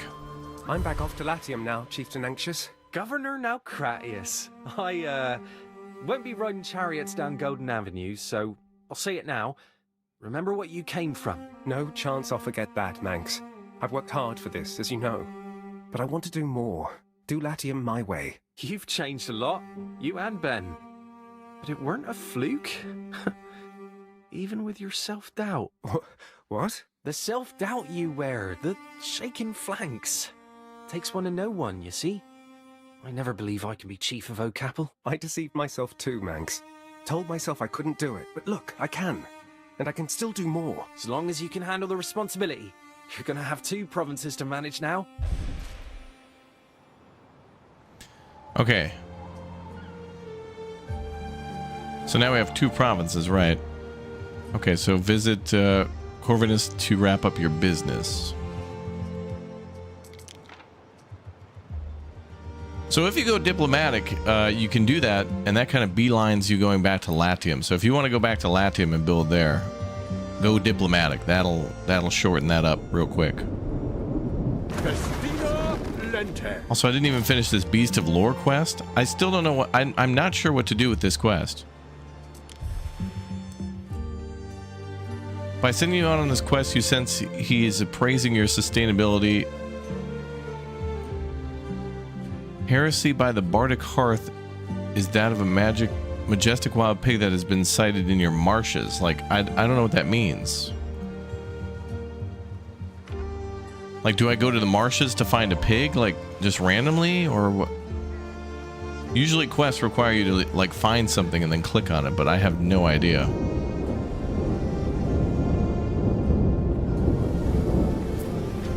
Like, here's a Bardic Hearth. I mean, we're roasting up a pig, if that's what they mean. We're having a pig roast.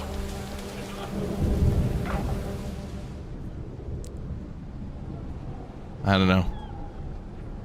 There's also that one quest in the Sandbox we can't complete where that lady wants me to find people who've, like, fallen into the ocean, but yeah. At the beginning of the game, you got an item that is a giant bull like a cow. You have to take it to him. Wait, do you mean this? You're talking about this thing? The brazen bull?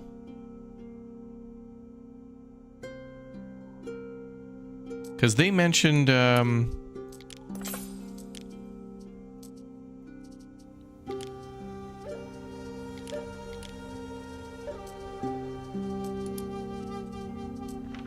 it says a boar.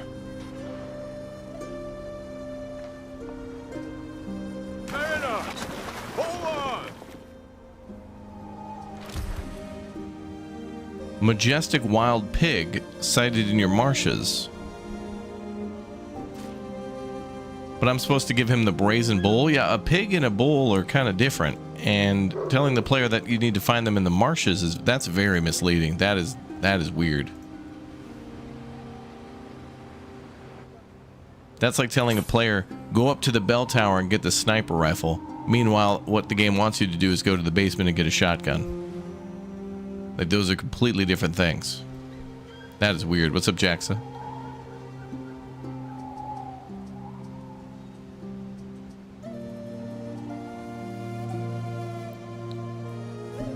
It took you 4 hours to figure that out? Yeah, okay, so they probably should patch that, because that's just completely misleading.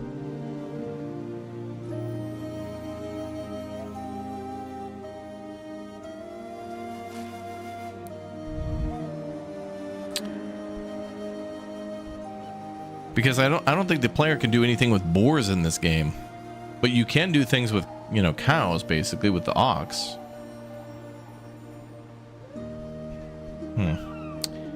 Interesting. Well, let's finish that quest up too then. Thanks for pointing that out, because that should be updated. Probably just a typo. I mean, that's pretty big typo, because that leads the player to believe that I need to find something in the marshes. I don't know. That could be updated.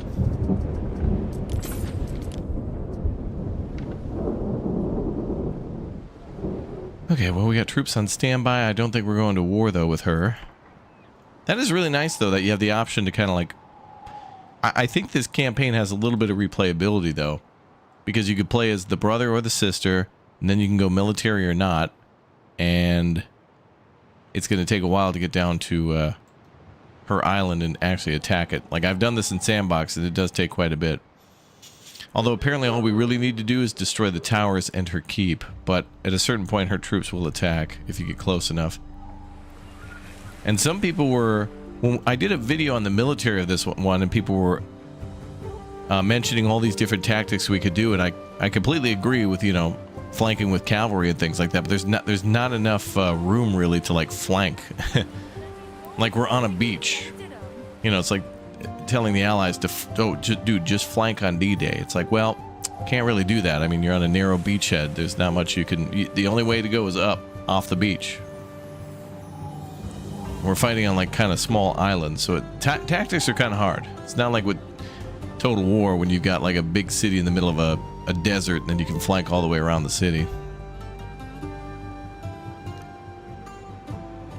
Game-breaking mistake, unplayable. Well, it's a little tricky and misleading. Like, I didn't think we needed the brazen bull. Is the only way to increase population to build houses? Well, yeah, build houses, and then you supply those houses with goods. And then there are other modifiers to increase the population of houses, too. Like, for example, you can build a shrine.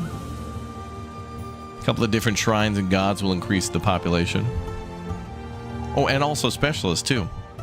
Certain specialists will make it so you can get, like, +1, +2 people.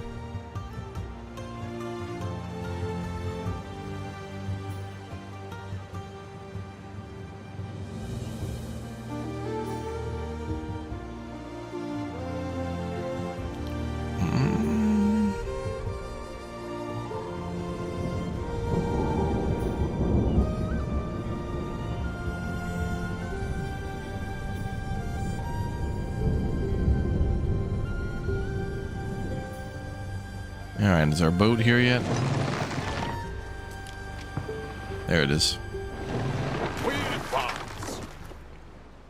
So if this accepts it, this could be a litigation.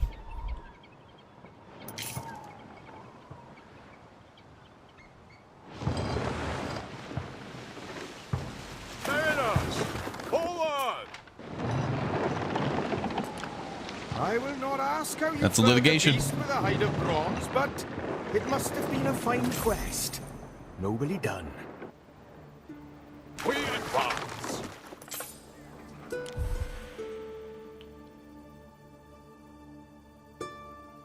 Majestic wild pig. That's different, man. Time flies, as do we. We'll make a night of you yet. Oh, we got horses. Yes. He gave us some cavalry. Cool. So we got some Albion cavalry. We serve. And then the other one is to build gates and stuff, but we're not at war anymore, so it's fine. We've all seen a wall before.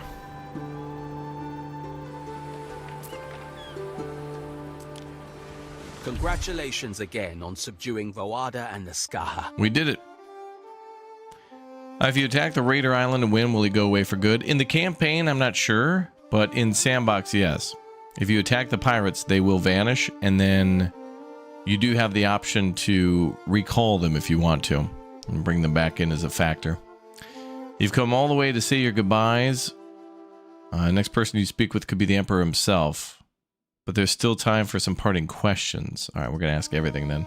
What exactly is involved with this ovation? It's a lot like a triumph. Albion-themed parades, no doubt. But for people who aren't emperors. I see. Well, at least Emperor Calidus is recognizing my achievements here in Albion. Yes, Marcus. No one could say you haven't done well. Calidus will mind that this is your success, not his. But you're also an ambassador for his brave new era. And right now, that's more important. He needs me as much as I need him. Exactly. I get the feel from his letters he wants to trust you, Marcus. New emperors need people they can trust.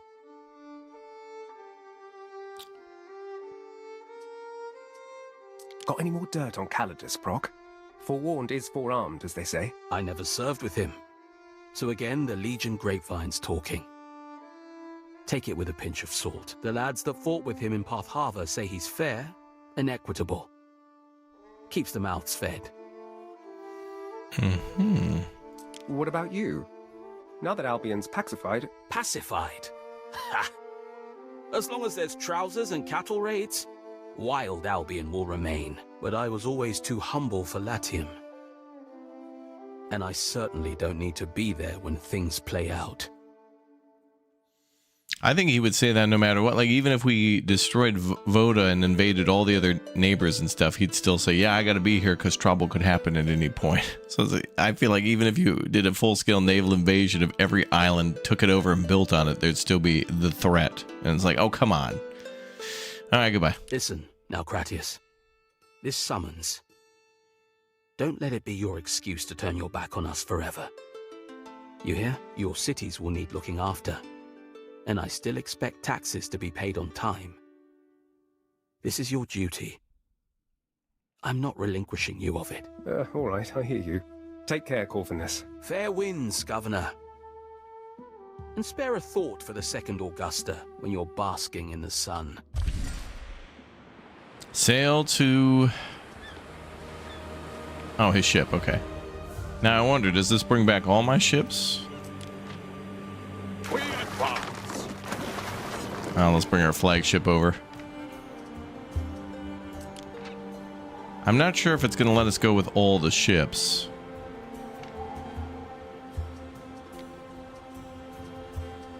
Or you're locked out of going back to Latium.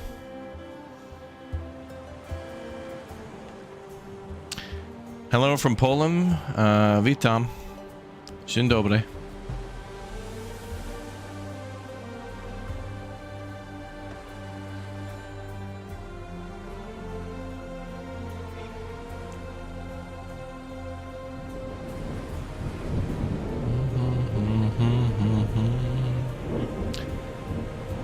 Okay, so I guess we'll just wait for the flagship to arrive. Oh, too bad I can't trade with that guy. Maybe Manx will buy eels? Probably not. Festina Lente.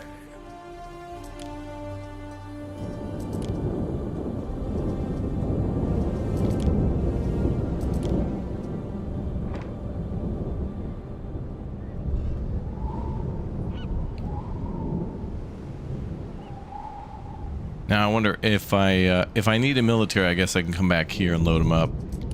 Actually, maybe that's what we'll do is we'll keep the troops on standby here. Forward! Let me pick up these boys. just in case it goes down.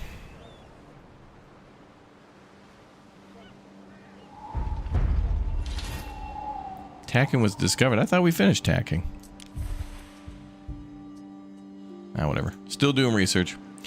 Now, the other thing I wanted.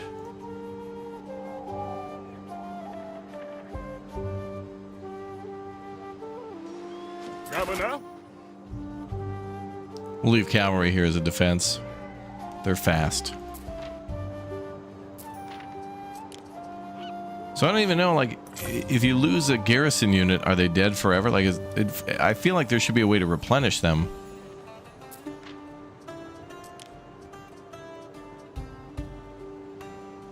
And weird how it says 0 out of 0 garrison archer, and I don't know. There's got to be a way to get those troops back. There should be.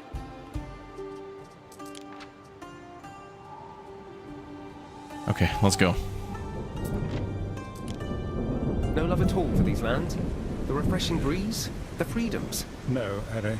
Freedom, for me, has very specific connotations. Should there ever be a spare moment to discuss my status as a court slave? And you claim Albion had no effect on you. Of course. I shall give the topic of your freedom my full consideration.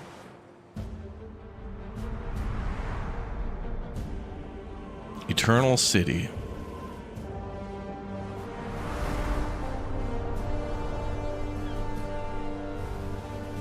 Oh damn, that looks cool as hell.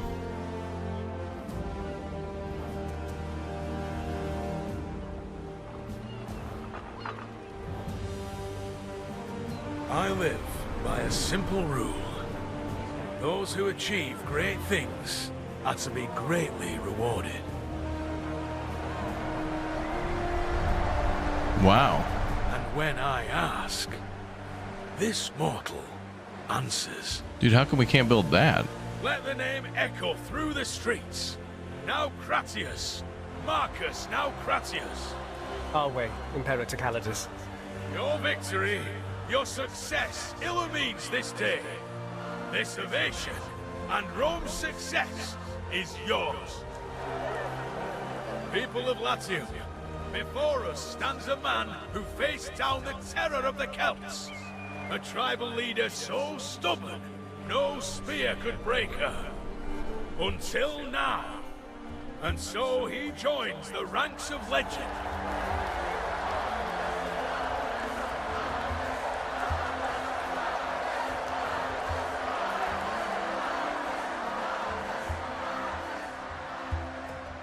Let them celebrate now, Cratius.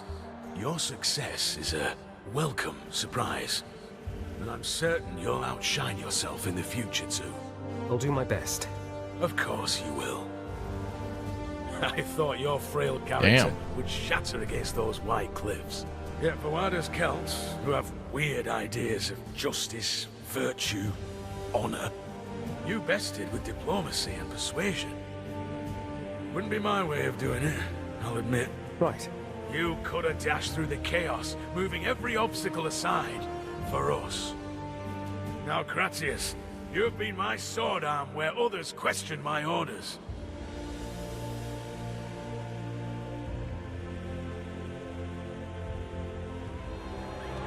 Wow. Hear me, people of Latium! These lands are returned to Albion's champion, Marcus now Cratius. In his hands, Latium will no longer live in the shadow of volcanoes and sad old emperors, but in the light of a freedom to build on victory. For the power to create, imagine grand designs, are the real trophies of Rome's wars. Damn, that looks awesome. The end is the beginning, Marcus Naucratius. Now yours to shape alone. Build something the world never forgets. Not merely of stone, but of courage, of justice, of you.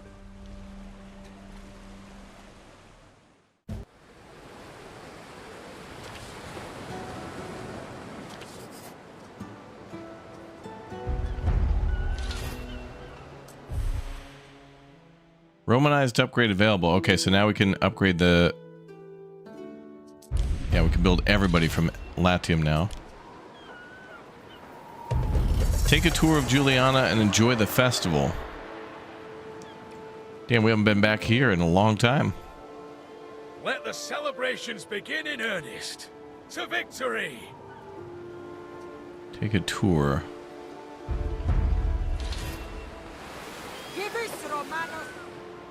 What do they mean? Just pan the camera around? I don't I don't know what they mean. Take a tour.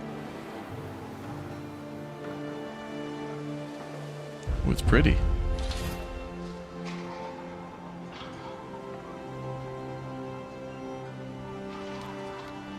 So now we can manage both.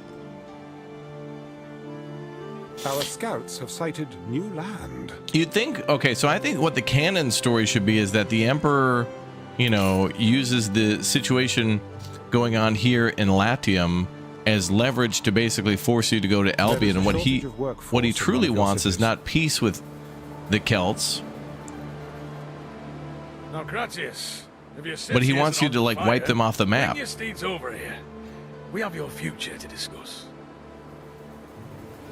Like I seriously think that he wants you. There is a shortage of workforce in one of your cities. He wants you to go to Albion in order to eliminate all the enemies and then just One of your cities is at risk of a great fire.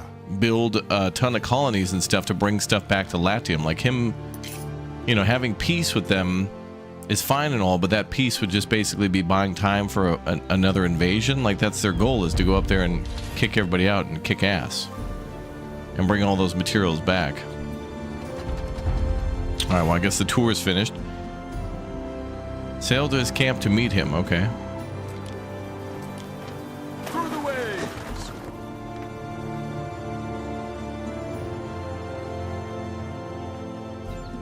There's still a ton of islands we haven't explored. Hello, Emma.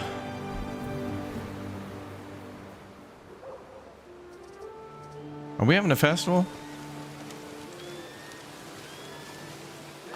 Oh, there we go.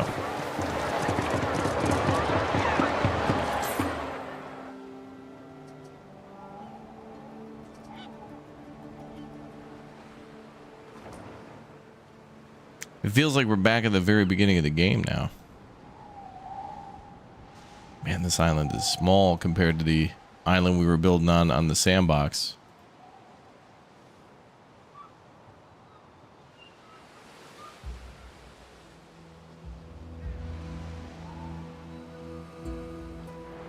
Okay, we're gonna go over to his Legion camp. So he basically invited us to Rome, and then there were parades in the streets, but it shouldn't have been for peace. It should have been for that level of grandeur should have been for, you know, a military campaign in which the enemy's eradicated and they've like firmly secured a new foothold. Yeah. This avocado just for you. I'm surprised I found you. You made my childhood. Oh, really? You grew up watching the channel a lot? That's awesome. What do you think of the switching between areas? Oh, you mean between Albion and Latium? Well, that's nothing new for Anno. You've been able to do that quite a bit. I think that's pretty cool. And I really like what they did with the world map, how they made it like the best that they could for the time. Like to the best of the Romans and ancient world knowledge, this is what like the Mediterranean and southern and Central Europe kind of look like. Like apparently there were giant canyons in Europe. I had no idea.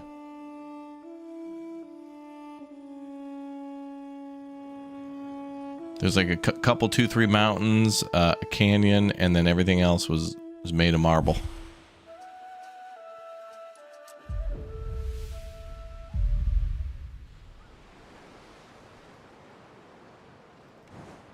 Oh, okay, we can talk to him. There you are then, now Cratius. I've been thinking of heading to Parthava for a season. Trust you to watch things here in Latium for me. But that's not all. Like I said, I always reward those who serve me. You have your island, of course. But real merit deserves more than just a homecoming ovation. I'm a man of my word. One wish, within reason. Speak it, and it will be granted. The Emperor's reward. Why sow division, Governor? Weaken the idea of Rome. When together, we can be so much stronger. Ask for a ship worthy of conquerors. Free maintenance. Ask for great riches, 100k. That's not even that great. Great riches would have to at least... My minimum fee, Emperor, is 2.5 million. 2.5 million minimum. 100k for an Emperor? Please. Please. That's like a hamburger price. How about this? How about we free Ben? Ben will be freed from slavery, severing his ties to the imperial court. Well, that's the right decision. So you want to free the imperial court slave? What are you, lovers? I suppose this Ben Balian has served all his masters well. No matter the masters. The ship is really good in your opinion? Really? I feel like that's one we could have just built on our own. Unless he gives us that giant Emperor ship from the beginning of the game that's got like a lawn on it and a pool. But this was the right thing to do to free Ben. I mean, Marcus Naucratius. Just before the world changed, Calidus gave me my Peleus hat. I am free, finally. Thanks to you. Calidus kept his promise. Oh, that's wonderful, Ben. What does this mean? You'll be saying goodbye? Oh, I wouldn't dream of it. We have cities to build. It'll be like slipping into a trusty pair of sandals. Well, it's not like you ever really took orders from me. I like Ben's voice actor. No? To work, then. It feels like we've only just started. But my cities are huge. You should see the Eternal City, Marcus. It makes this place look pitifully underdeveloped. Ben, I was at the Eternal City. Also, I want to see that Eternal City. That should be in the DLC. Like, there are some amazing structures with that one that I want to build my own. Like, it looked like there were massive temples and such. The end and the beginning.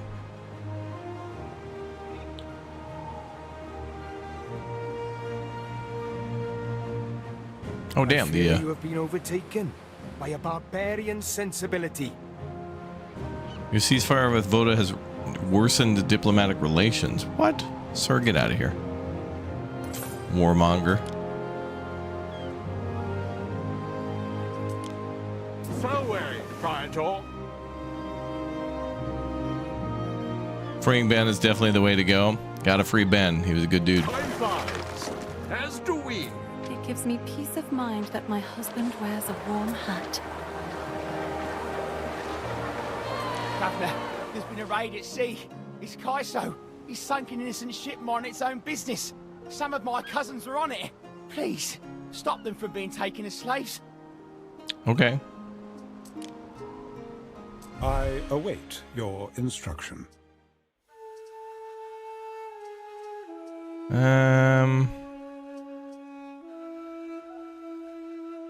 Decision removes negative effects. Okay. A bold step, Ere.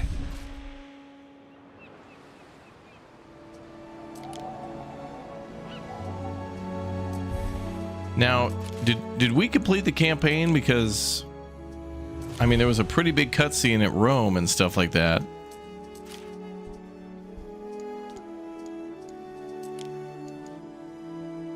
Oh my god, we did. Bend or break, complete Act 2.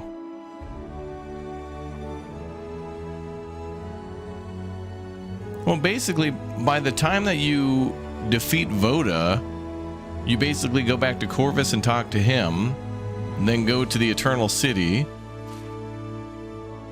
and there's a parade. Then there's a parade in our town, and then we go talk to the Emperor, and the Emperor is like, hey, bro, I'm gonna go dip now. I'm gonna go take a vacation because I didn't do anything. And anyway, you take over Latium. Bye.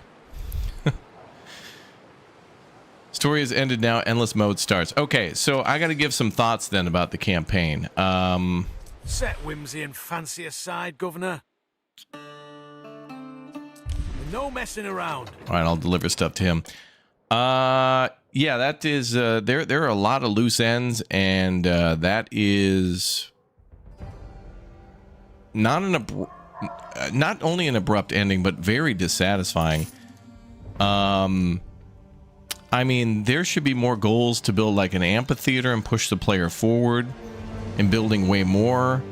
There should be a goal to, I mean, there's the pirates that you kind of deal with at the beginning that Diana's spying on, and they mentioned that at the time that emperor, they're like greasing his palms to keep doing like slave trades and stuff like that. There should be something to have to deal. I mean, if you had to deal with Voda in Albion, why not have to somehow deal with the pirates here? Either like when you get back, it should be kind of the same thing. Do you want to deal with the pirates diplomatically, or do you want to deal with them militarily? Because there's not really, there's the option to fight or to be diplomatic in Albion, but nothing with Latium. Like, what the hell? Yeah, there's loose ends with Diana. There's loose ends with your mother and father, or I'm assuming with your sister. There's probably still loose ends about the whole husband thing, which they kind of, when you go to this island, they start to kind of unveil the story, and you find out that he's actually not, like, he's dead. So you're not actually married. Maybe it's this island, whatever. But that's crazy. Probably DLCs will pick it up, yeah. But it's like, why not further push the player to go build more stuff? Like in 1800, they were having you build the, you had to build that jailhouse, and there was like the threat of invasion multiple times, of like ships off your coast, and I feel like the pirates should still be a threat here, like in Latium. Like if you built up a huge army in Albion, the Emperor should be like, hey man, there should be like an emergency somewhere and be like, hey, there's enemy at our gates elsewhere, and I'm needed because, you know, there's a threat, but also there's still a threat that remains here. And then you could choose to deal with it militarily or diplomatically. Did we get a bunch of points for that? I guess we did.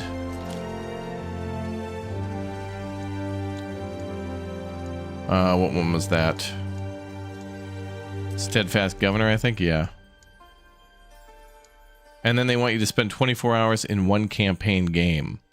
I mean, so I beat the campaign in 7 hours. So they basically want me to spend over another like 15 hours here? Just to get 30 more points? Yeah, yeah. And then when it comes to the map, let's take a look. I mean, there's still more map to discover. I mean, there's certainly some big islands to build on, but like, what's the point, you know? The stream is apparently YouTube featured. Congrats, Raptor. Yeah, how about just send out some notifications to people who sub to the channel? How about that? YouTube. So, I mean, at this point, I mean, let's break this down.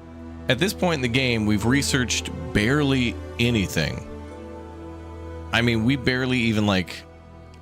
I mean, I would say the halfway point, by the time the campaign's over, the player should have everything researched up to these points. Like, Sandbox should really be around here when you've got to like get the real end game stuff where there's prerequisites to research, like getting 25,000 devotion. I don't think it's it wasn't a sloppy campaign or a lazy one, but it was a huge missed opportunity. There's so much more they could have done here in Latium. I mean, we haven't even built a frickin' aqueduct. I mean, we're not even tier 3. Albion technically is more advanced than this town with the tier 3 and now tier 4 stuff unlocked for them. Or I guess the nobles or whatever, the alternate to the Eldermen. Campaign should have had the player do way more. Should have had them deal with a threat here in Latium. Should have had them build... I haven't even built a theater. Player should be at least... You know what? Yeah, that should be a thing. You should be... They got to change that. Players should be at least tier 3 before they get sent to Albion. Then when they come back, tier 3 should just be started, and then they got to wrap up tier 3 and then go to tier 4 and build the amphitheater. And the amphitheater should be something to like solidify your victory in Albion by that time, because you'll be back. And then also to like bring, I don't know, assert dominance over your enemies if you choose to go down militarily, or like your cultural / science victory in like Civ or something like that. Because there's the destroyed amphitheater. Like, what is this? This should be a thing to rebuild. In fact, actually, that's what they should have you do. Instead of building your own amphitheater, it would be interesting to have it, you mix it up a little bit and have the player rebuild this. So maybe there's a more, campaign focus of, okay, we got to clear out all these ruins. Okay, now we've cleared them out. Okay, now we got to excavate again and get, like, there should be much more to that. Like when you build the World's Fair. Actually, I don't remember in 1800 if you build the World's Fair as part of the campaign. I know you build that courthouse, but I think the justification is that endless mode after the campaign is the extension of the campaign content. Yeah, I think so too. But like, you could have just had the campaign could have just been like, hey, left click on the boat to make the Emperor happy. Okay, you did it. Okay, the Emperor is leaving now. Enjoy endless mode. You completed the campaign. Like, that's just, I hate that when they leave loose ends. Our sister, our mother, our father, Juliana. Like, is she still on house arrest? No mention of her at all. Actually, is she available to trade with? I think it's her daughter. Yeah, her daughter takes over. So, I mean, as far as we know, this lady's still a criminal. Her mother, Diana's mother, is a criminal and under house arrest. The pirates, apparently the Emperor is cool with. And Albion is, lives happily ever after with tons of armed military units and a possible spark setting off a whole conflict all over again. In retrospect, I wish I would have spent more time in Albion. But honestly, in addition to that, I guess also I can go back to Albion and do that now? Like, now that I have the full force of Latium and Albion working together, because now both biomes are unlocked, I could more easily build a military to then take out all these folks. So Arthur, and then also Voda. I mean, having you do that while you're in Albion that's going to be a tough fight in just one biome. But if you're combining both, at least here in the campaign, I can combine the forces of this city, and then maybe a second city that I build, and then all the forces of Albion. Wow, I started this stream early like a fool, thinking that this would take a lot of extra time. If I did it militarily, I think it would have taken another... if I wanted to do it the way I wanted to do it, it probably would have taken like 10 hours. 10 more hours. Wow. So I guess this is why you also save too, because then I would just restart everything from when we get to Albion and then do everything differently, like burn down that tree on that island to get access to the resources and then start, just do everything oppositely. But it has you replaying the same campaign over and over again, I guess, to get the different outcomes. Man, I don't know. Does she have an ankle monitor? Yeah, that's what it feels like. I mean, that lady's she's not leaving the house. For 2 hours, Harry. May I suggest some... Ben, get out of here. You're free. Go leave. And then Ben gets free, and then he's like, oh, no, dude, I'm cool. I'm going to stay here. It's like, what the hell?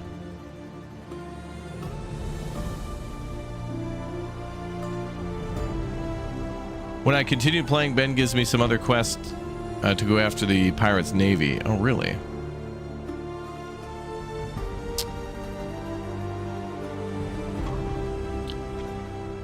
Yeah, I would say that, okay, so maybe the campaign's made to be playable 4 times, but I wouldn't even bother with, like, Latium then, because the whole story seems to be in Albion. So, play as Marcus, go to Albion, and do it peacefully, and then end of game. I mean, the game basically, when I delivered 20 tons of eel to to Corvus, or whatever his name is, that was it. That was the end of the game. When I delivered those eels, then it was, here's her brother, send brother to sister, sister says we're cool, go back to Corvus, go to Emperor, Emperor comes here, see parade, talk to Emperor, game over. That's it. That was it. Emperor bails, and then that's it. Then it'd be interesting to hear Marcus's voice lines militarily against Voda, and then also do the same both diplomatically and militarily with the sister, with what's her name? I'll just call her Marin or whatever. I forget her name. Wow.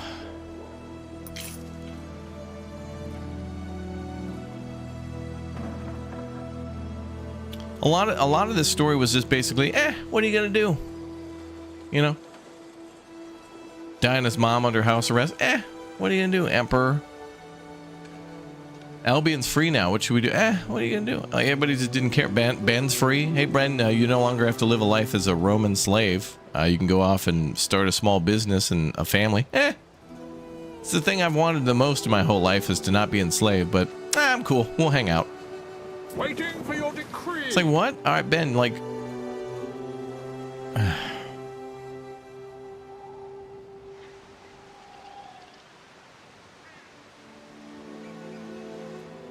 I don't know what... I want to try to sum up the campaign in like one word, but I don't know what word that should be.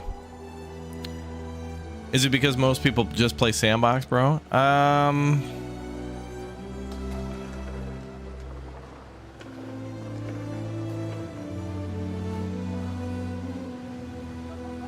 I think their intention is that they wanted you to play through it as both characters and with multiple endings.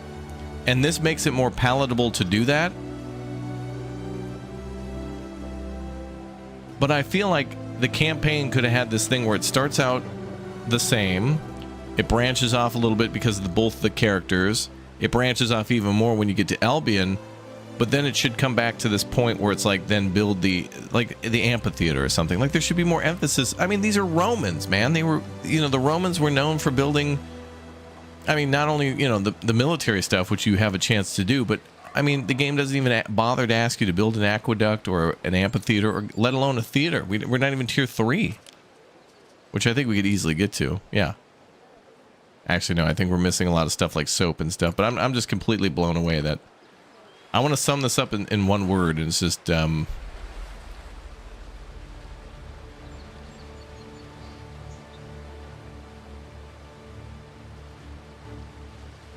this is like if you were super hungry and you pull into like a McDonald's and you get like a cheeseburger, which isn't the healthiest thing in the world,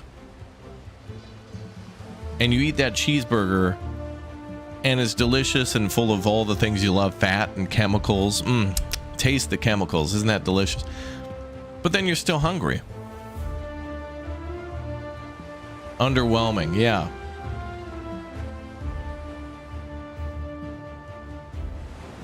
I mean, this is crazy. So chat was telling me the campaign ends abruptly, and I would say not only that, but just like I honestly have no motivation to build anything in this city anymore, because it's like I want the campaign to tell me to do it, because I want there to be a goal to do it. Like a campaign should have objectives and quests, and now it's just the standard quests that you get in Sandbox. I mean, because we go from this city. I mean, I beat this campaign in, oh hell, I didn't even play it for 7 hours. Campaign, you could beat that in like well, probably 6 hours if you go diplomatic, and I'd say maybe 10 hours if you go military. Yeah, it seems like it'd take about another 4 hours to like conquer another island, build it up, build a navy and army, and then start attacking, and then replenish your losses. What the hell was that campaign, man? Wait a minute. Current playtime 8 hours, 49 minutes, and 52 seconds.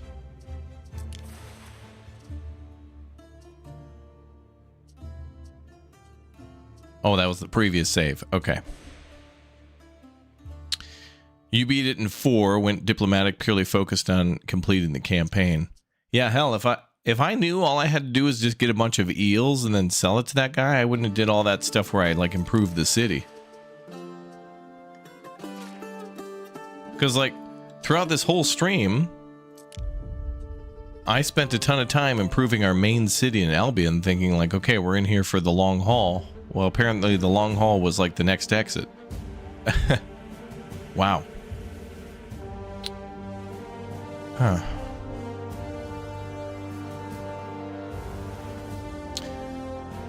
It was the old Emperor's dream to rebuild the island. Yeah.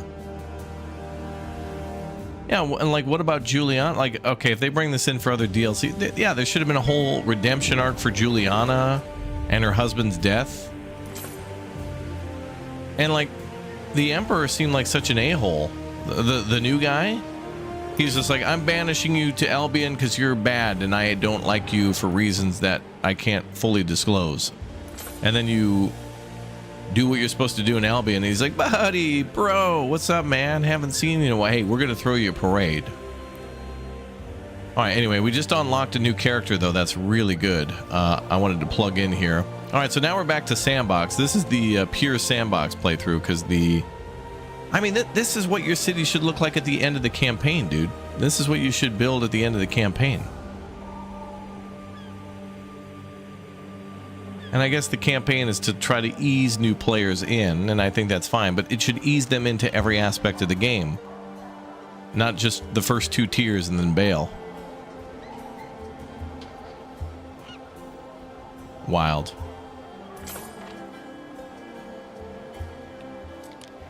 Knowledge 1.8. Let's try this. I am but a stepping stone to your higher Wow. standing. That went up 1,000 more knowledge. That's crazy.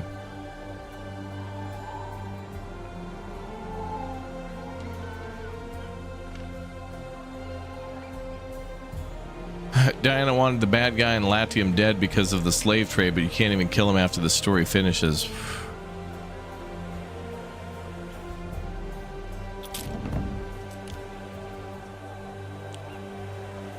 Crazy.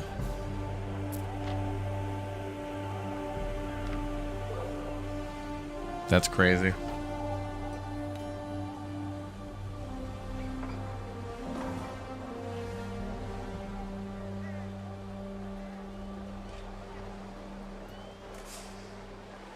I just there was no attempt to wrap anything up.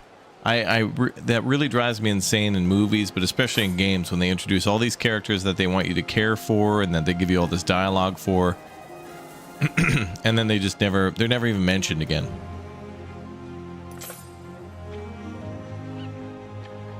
Like Juliana didn't even welcome us when we got back.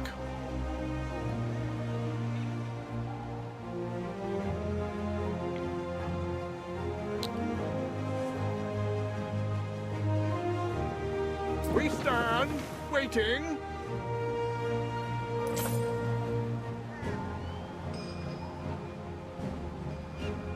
I think they were pressed for time and they were just forced to cut it when you get back to Latium and then just say, okay, Sandbox.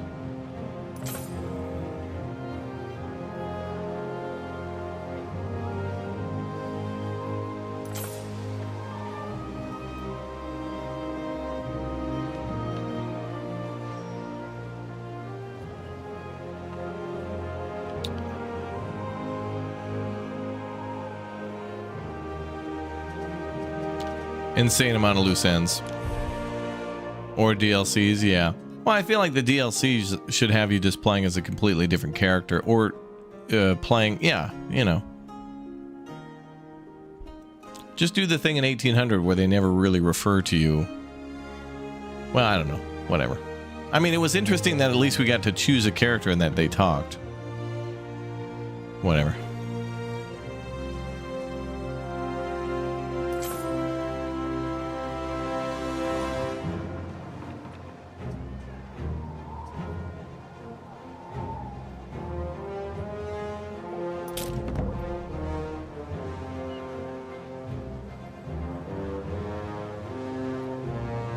Yeah, it's just an incomplete story that just leaves me starving for, like, I feel kind of insulted, right? Like, I cared for Diana, Juliana, the old Emperor. I cared about these characters as in, like, okay, I've got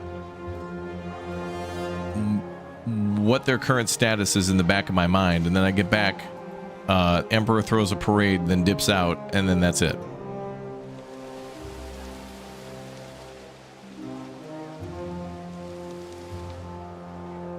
I think the devs wanted to make a better story, and then they were just told to wrap it up because Ubisoft is not doing so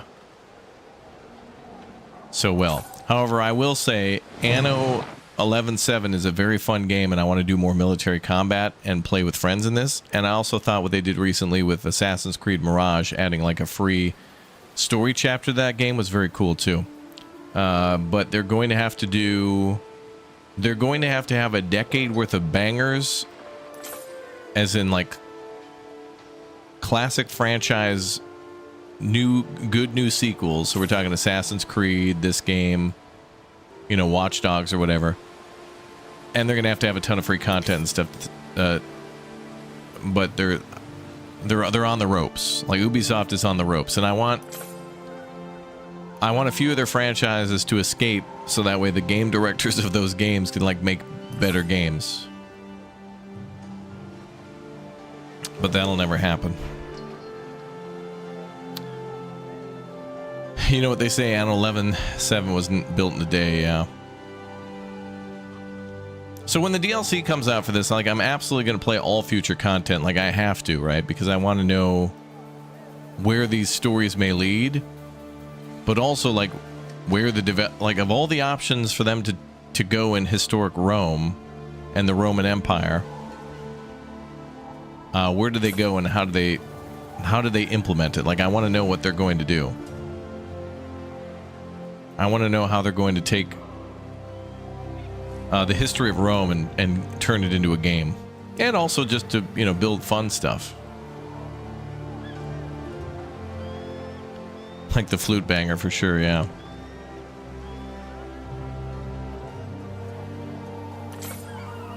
To be clear, there are some side quests that still be thrown at you after the story ends, but those will not tie up loose ends. Oh, well then, see, then don't end the campaign. I don't know.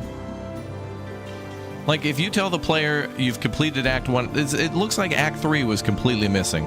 Act 1 is like start in Latium and get banished to Albion. Act 2 is deal with the Albion problem. There should have been 4 acts. Act 3 should have been return to Latium and like build the amphitheater and like claim or prove your undying loyalty to Rome beyond what you've already done. You've already done it militarily, now maybe do it economically. You know, allowing the player to mix it up a little bit. And then the final step should be like dealing with the pirates. I mean, why the hell were the other players even in the campaign? I guess they're just there for the endless mode. Because in the campaign you still have what's the two characters' names? Not Dorian, but the other. I think it's Tarragon and that other lady. Maybe it's Dorian. I don't know. But those two are there, and it's like, why? You never even deal. Like, you may as well just wipe them off the map. I know they're there for sandbox mode later, but they have like no involvement in the campaign. The Albion campaign with Arthur, like, he matters, because if you're going to go military, you're going to have to. He may become an ally or may become an enemy. I'm blown away. I don't know.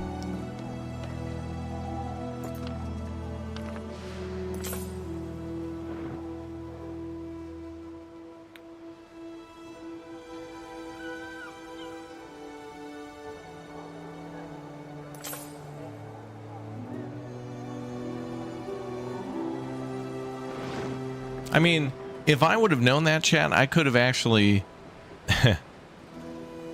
I could have put out one more. Episode 8 could have just been me buying eels, shipping it to that guy, watching the endgame cutscenes, and then that was basically it. That could have been a 30-minute video. This could have been an email. This campaign could have been an email. We didn't have to have a meeting. Now I kind of just want to go play News Tower.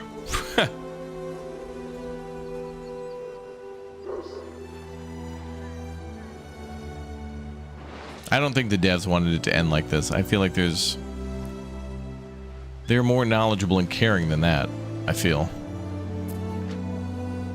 I don't think they thought they were going to slip one by. I think that was Ubisoft telling them, hey, this thing's got to be out by November 13th. Wrap it up.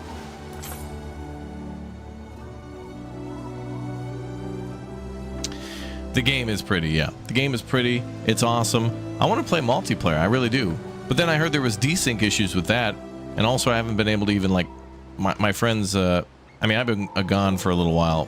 Although I got back once the game released, so. But it's like, aside from Fox and Lumberjack, I don't know who else might want to play. Like, this would be fun to play with Red. And, like, go... I'd like to play this with somebody new. And help and guide them along and, like, build with them and have them build something and then me tweak it a little bit and be like, hey, look at how cool this looks. And then tell them, oh, hey, not only does this design look like this is an improved design of what you built, but check this out. It also, like, you know, takes into account the sanctuary that we built. And like, oh, damn. Like, it's so cool to teach people and give tutorials and inform your friends and how things work in a game so they can enjoy it further. But yet, be hands-off and let them discover as well. It's a very fine line, but, you know, when you get to be friends with people long enough, it's really cool to work together.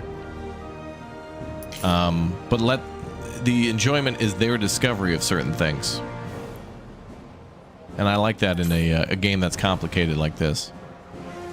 The campaign damage should have had us build a city like this. I can play with you and help you out. That's true. I did want to play with chat. I think another problem that I have is I don't know if there's any other way in this game to be able to host a multiplayer game publicly. I think everybody would have to add me as a friend. Like, it would have to be a 8-hour stream to which I think the first 2 hours would be me waiting for everybody to join the stream, then me waiting for everybody to update their game, download their game, fire up their game, and then be on the splash screen. Then everybody would have to send me an invite, and I'd have to accept everybody's invite. And then everybody's going to have to hop in, and then we have to do that thing where some people are having trouble connecting to the lobby, and then we've got to wait and wait and wait. And then some people just won't be able to get in. And then we go in, and then there's a bunch of desyncing, and half the people get kicked out. And then I got to spend the whole rest of the stream sending re-invite. Then the game crashes. Then I have to reload, and then re-invite everybody again. This is how things probably would go, based on my experience, my veterancy in streaming and games. I thought you should have 2 teams and let them build up and then go at it. I mean, you can. I'd like to do military stuff too, but all of our friends would have to know how to build a big, glorious city like this in order to then have enough, manpower in order to even fight. So you got to know city management before you do military. Wow. Well, anyway, I guess we'll just play sandbox for a while. As I get over my confusion. I feel like I'm in a fog right now. You know, like in a game when a stun grenade goes off? Like, that's what it feels. That campaign just left me stun locked. Of just like, how? Why? What were they thinking? I mean, the game and all of its moving parts are here, but the campaign was just like, whatever.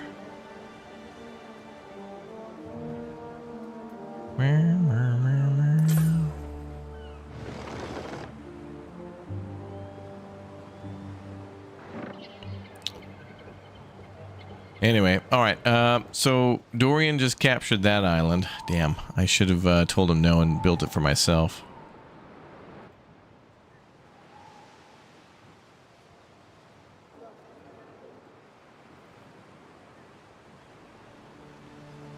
It's like the only other big island in Albion. I mean, in Latium. I feel gutted for you, but if chat's anything like me, we'll enjoy playing sandbox anyway. Yeah. Sandbox will be fine, but again, the campaign in which I kind of played through slowly, not knowing what to expect, took me 8 hours, and this map has been, well, damn near 60 hours, so...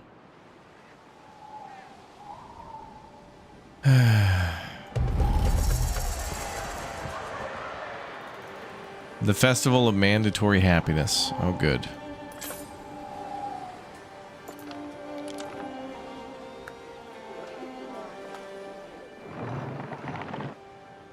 But I will say, I think Rome was the correct way for Anno to go, like, into the past.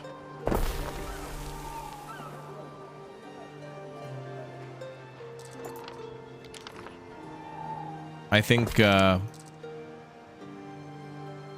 1800 was probably my favorite period of time.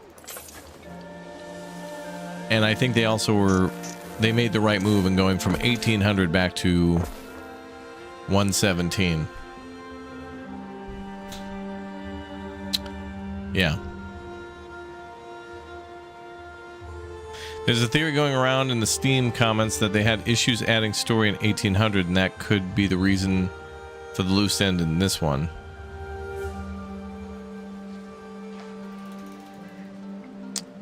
I really want this game to get what 1800 had, where there was like the what was it called? The Summer of Silver and all those other they had almost Frostpunk-like campaigns where they were like desperate, they felt like desperate campaigns for survival.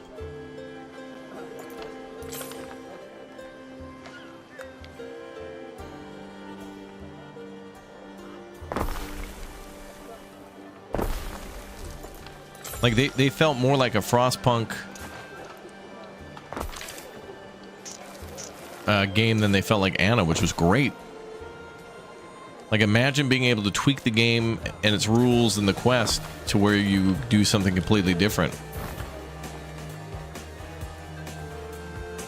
Maurice, thank you very much for the 5. Can't wait to buy Raptor Crypto.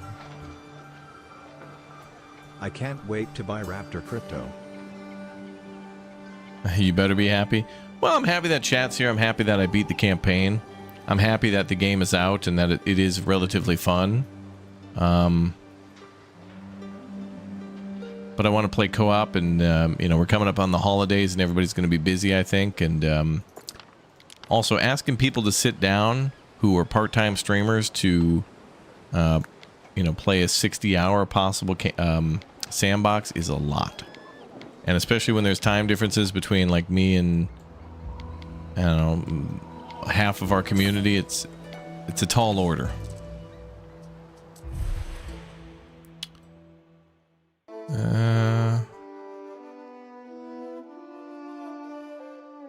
Done.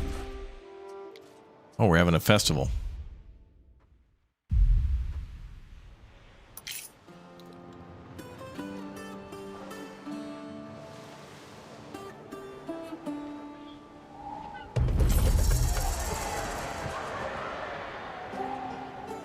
Okay, let me go to the other island. I think I'm going to try to do some building then and blend some of these things in. I had to build like a forum here. And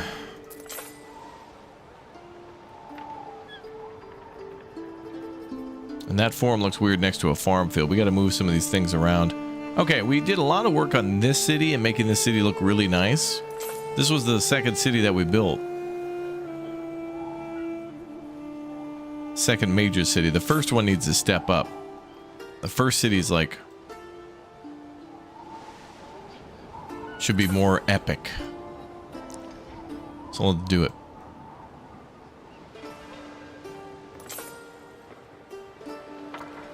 Where do we increase the epicness?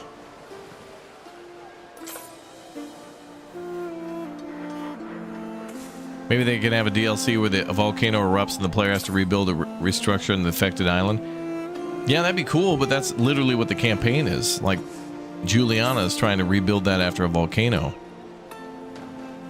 They never mention it again.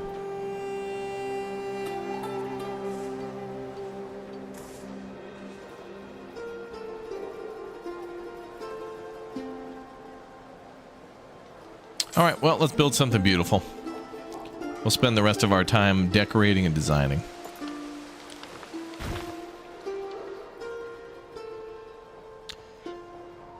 I will say, though, that the campaign at least was better than Black Ops campaign. I think we can all agree to that.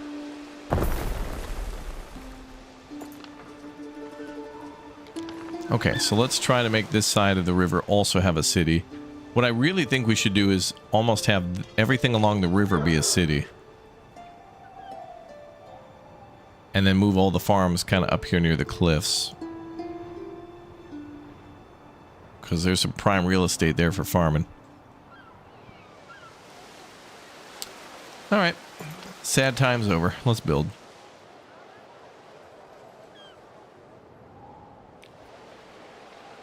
And I got more river slots here for stuff. And we're going to focus on residential.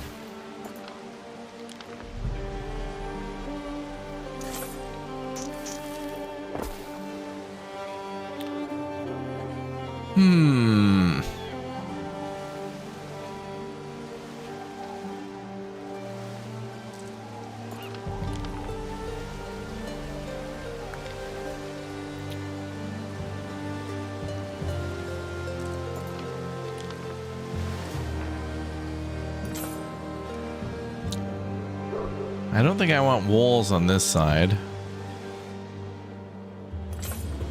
And that is a huge slope up there. That I shouldn't build up here at all, other than farming. The farms will look okay on the slopes.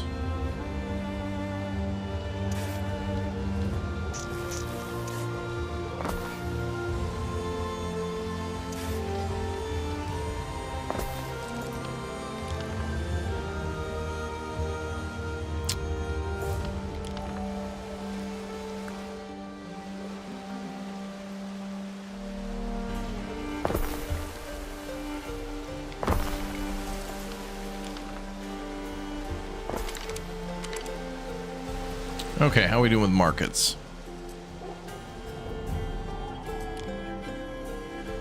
Okay, so we could use a market on this side and a tavern.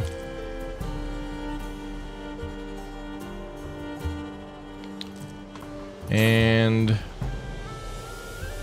so we have a bridge here, here, and here. I feel like we could use another bridge here then.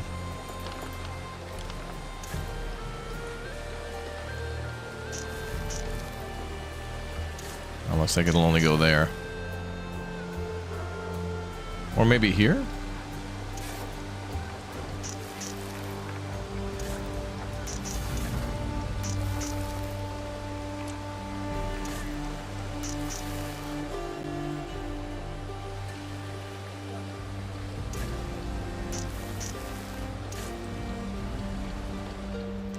Okay, we can build there.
Can't make a wall there?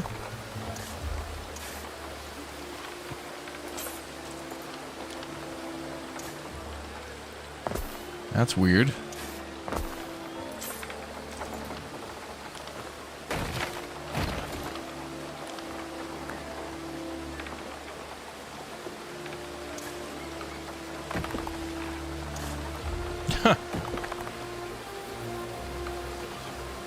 Why can't it just make a clean 90 degree?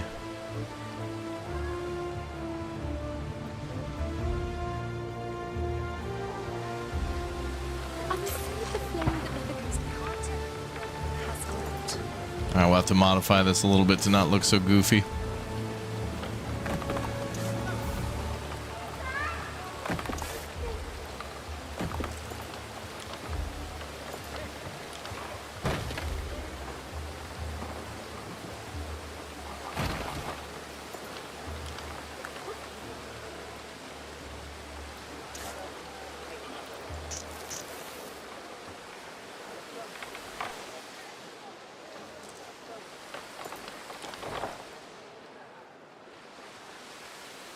All right, well, let's put down some trees. Yeah, we're gonna decorate and chill out for a while. It is one of the best things in the game, though, to decorate and design stuff.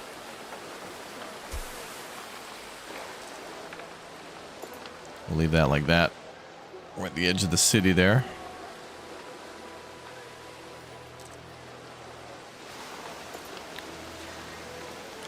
Okay, let's build that into stone.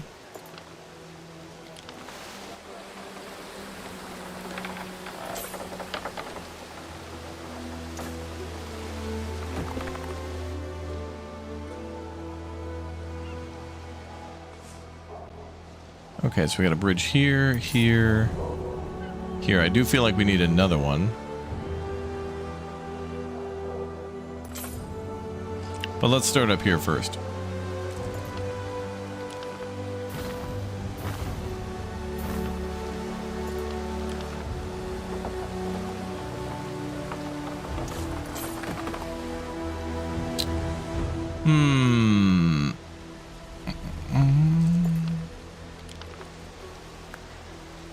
We need service buildings. Let's do a market.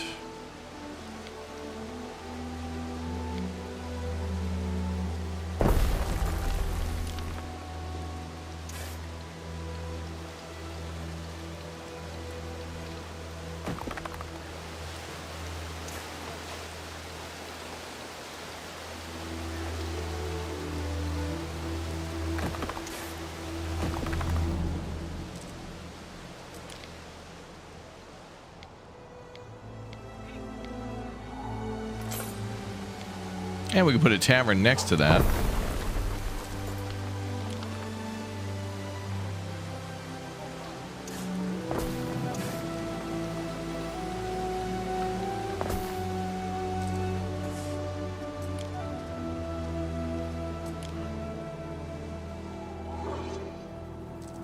Need to do more gambling. Must go gambling.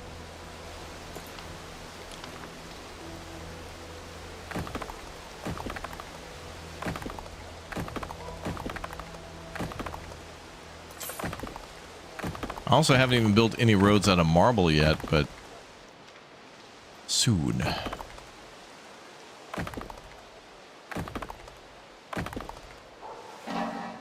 So we got the bathhouse, the theater, and the forum down.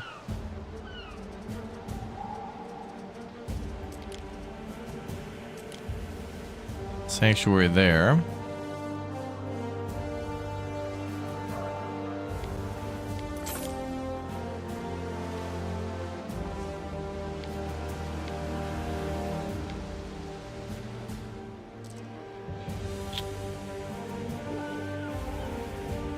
We're gonna have to move these wheat farms and oat farms. It's the governor. So wheat and oat are gonna have to move.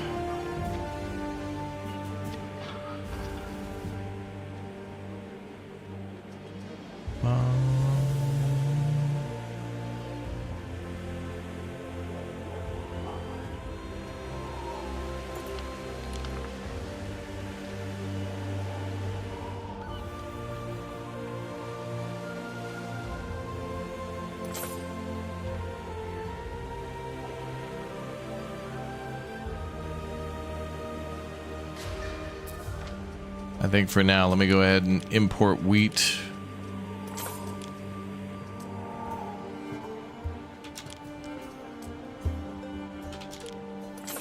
And oats, because I'm going to move those farms later.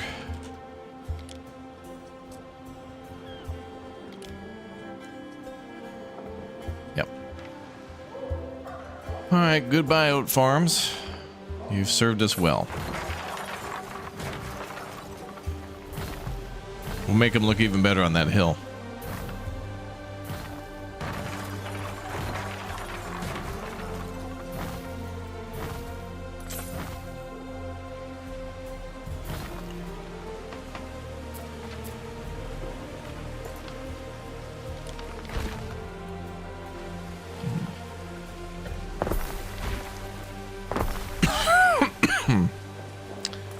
Is this the new bicycle DLC? Yeah, for City Skylines 11.7. Yeah.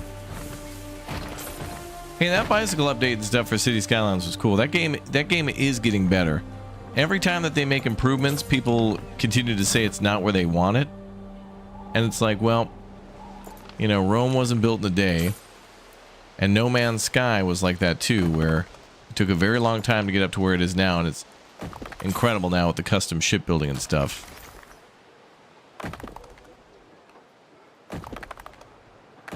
So I hope we continue to see more updates for City Skylines 2. And I hope the community, I mean, we should acknowledge that they're putting in great effort to make it better, but they have quite a bit of ways to go, and we also need to make sure they're going in the right direction.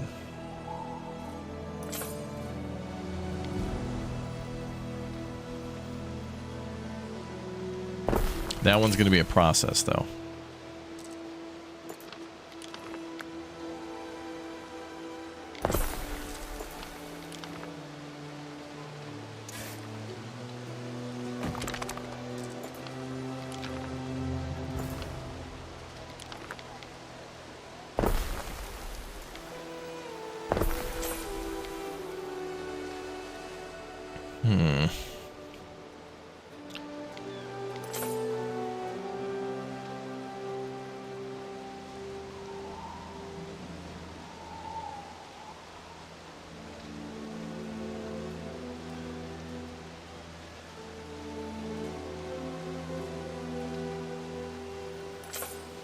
Bum, bum, bum, bum.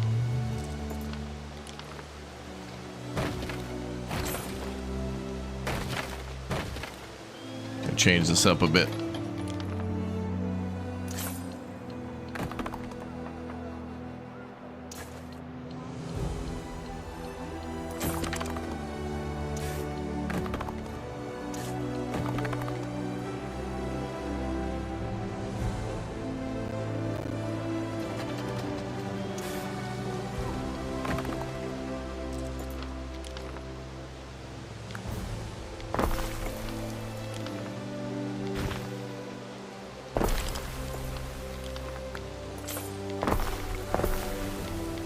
Nice.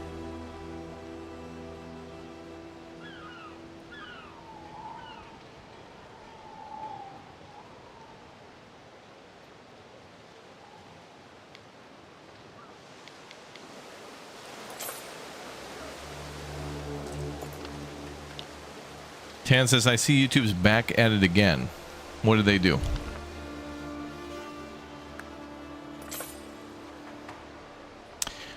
Oh, if you're ready for a good rant, chat, here's a good one. Back in 2009, a little old game by the name of Call of Duty Modern Warfare 2 came out. One's in the chat if you remember playing Call of Duty Modern Warfare 2. Now, a couple of years ago, I don't remember when exactly, but they did kind of they did a remaster of that game, and I don't remember when it was. It was a couple of years ago. But that game, which came out 4 years after YouTube basically was founded. Oh, I see what you're saying, Tan. Yeah, the et thing again, yeah. But 4 years after YouTube was founded, that campaign came out, and millions and millions and millions of videos and billions and billions and billions of views have been generated off of people playing that campaign and playing Call of Duty Modern Warfare 3 and 4 and whatever other ones they made, including Black Ops. And, you know, just a couple weeks ago, we got Call of Duty 7, right? Black Ops 7. That's how long this franchise has been around.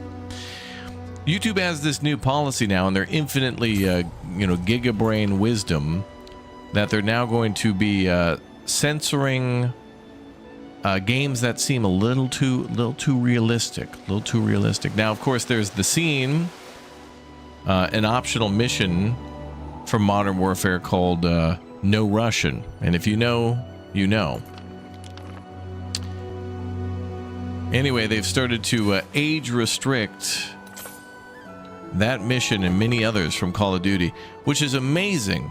This company that's made billions of dollars off of Call of Duty videos over all the years has now said, "Oh, we here at YouTube we have standards. We care here at YouTube." Yeah, I'm sure you do. This fake clinging to like safety, trust, and integrity, you know, over banning fictional events from fake video games. They have a standard about, but reporting on, you know, breaking news of horrifically bad world events, totally fine. Coca-Cola ads all over that. But it is funny that your people are ailing. The airport mission, yeah, the Call of Duty airport mission, correct. But probably one of the most hilarious things about this is that, you know, now they have standards after they've cashed out on billions. Where's all that money, YouTube? Oh, I got a couple other complaints. Oh, I got some others for today too.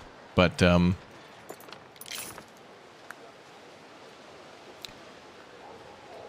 what I found to be really funny is that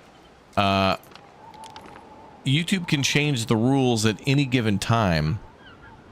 And basically, like, you know, delete, age restrict, or remove videos. So that means right now, this stream right now, where I'm complaining about YouTube, imagine in 10 years when this is basically a surveillance state website like North Korea, where anything you comment could get the police to show up at your door in minutes.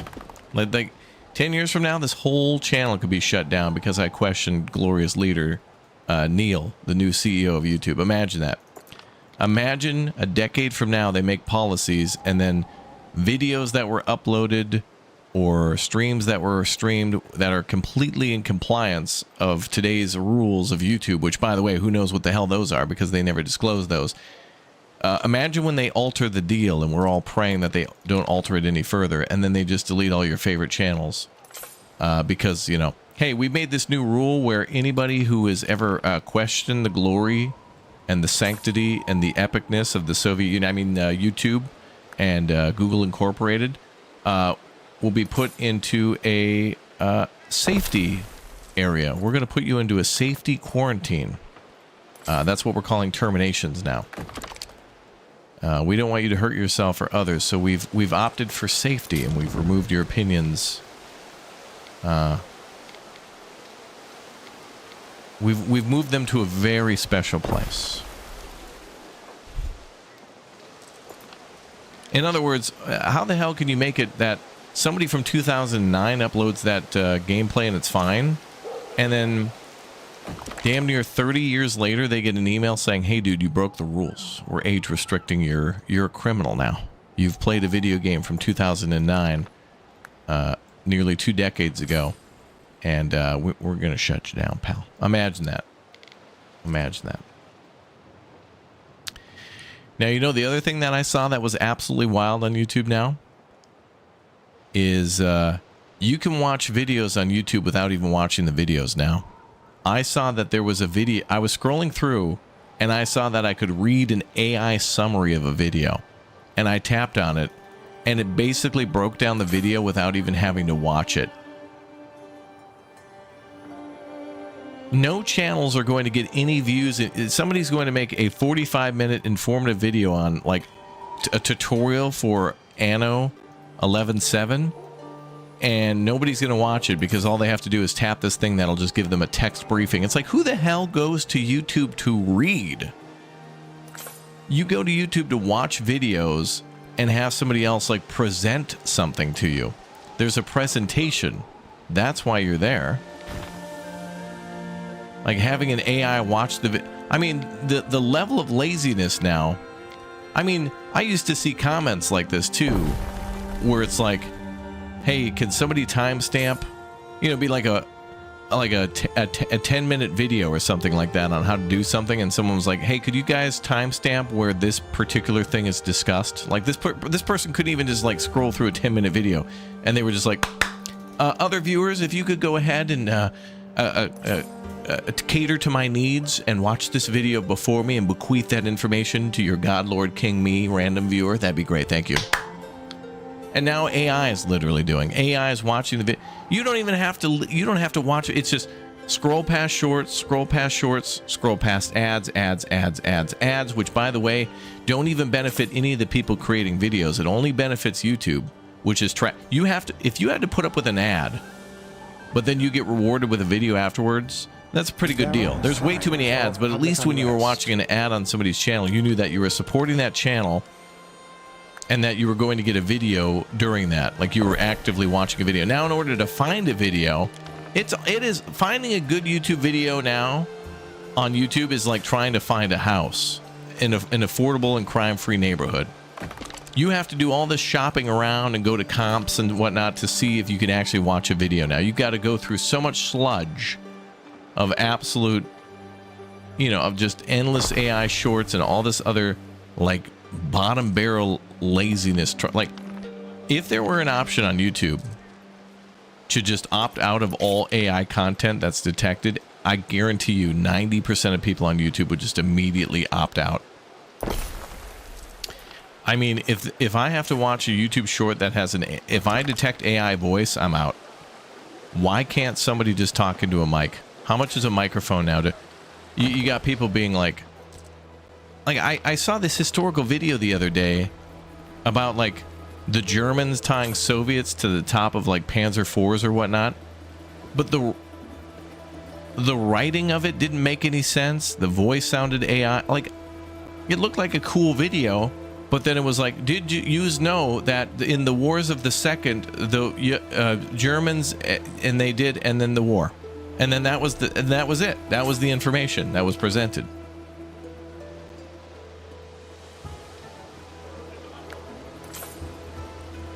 People are going to be able to buy homes off of generating money from that level of effort. I mean, my God.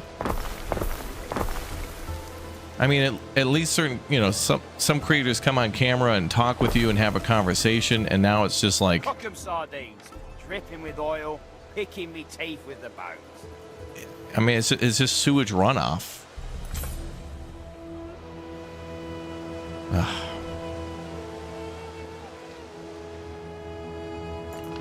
Yeah, and the other thing about, and thank you very much, Maurice, for the gift bomb for the chat. The other thing about it is that YouTube has this system where if you release a video and not many people watch that video within a short amount of time, like if you upload a video people aren't interested in at a time that's not great, YouTube kills the video and like hides it from people. And it basically decides for everyone else, I as YouTube don't think this video will perform well, so I'm going to hide it from everybody, rather than just putting it in front of everybody and then allowing them, like YouTube doesn't even give it shelf space. We've already predetermined that viewers will not like this. We have decided here at the Proletariat, we've made the decision at the Politburo. So people, imagine putting a week of effort into researching, recording, interviewing, double checking your sources, doing all these things to make sure that a video is accurate, entertaining, thoughtful. You put a ton of work into a thumbnail, and you do your best to make a banger, and then it's immediately suppressed and hidden. And in that time, maybe your video got 60,000 views and you consider that a failure. And then you chop that up into 8 shorts, 16 billion views, just from the slaughterhouse regurgitation of just recutting and repackaging. Imagine that. Shall we talk about AI musicians performing live? Now, these companies need to be held accountable. It's like you guys are just you're allowing this laziness because you're just greedy, and you can't. If there's a possible dollar left on the table, these people can't allow it. It's ridiculous. And not to mention, for those of you who, yes, somebody just mentioned in chat too, the auto dubbing. Like Emma and Fox and other people who have different languages like Polish and French and whatever, they'll come to my videos to watch a video that I put out, and then it automatically defaults to the language in which they speak. And it's like, yeah, it's going to make more views because people from Vietnam can now watch somebody from Mexico speaking Spanish's video. And it's like, Yeah, but what if the person from Vietnam already speaks English? And the dude from Mexico is already speaking English anyway. Do we really have to have the English-speaking Mexican guy translated back into Vietnamese? I miss Susan. I can't even believe I'm saying that. I miss Susan. Susan would make like 3 bad decisions a year. And Neil's just got all those buzzwords in there. We're excited about these creator-led features. Translation. We identified 5 creators that their goals align with ours. So we put them at the forefront as spokesmen for our new agenda.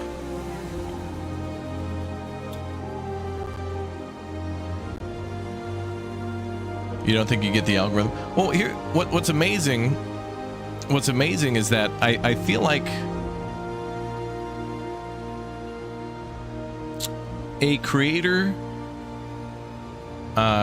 could have 3 different channels and upload the same video to 3 different channels that had like over 250,000 subscribers and get completely different results off of each of those channels. They could upload everything could be the same,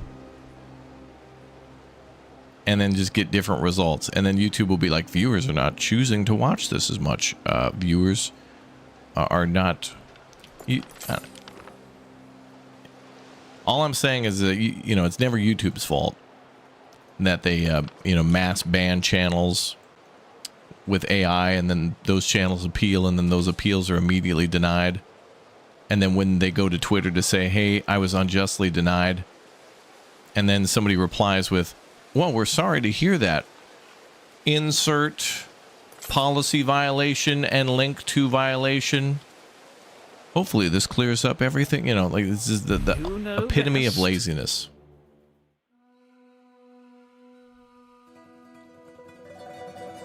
Just bloated laziness.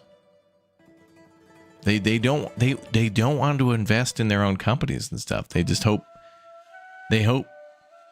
Imagine just going to ChatGPT and just be like, ChatGPT, start me a company, and then you just leave, and then hope that you go to the Bahamas, and then you hope a month when you come back you're like Jeff Bezos and you own 9 million gargantuan warehouses.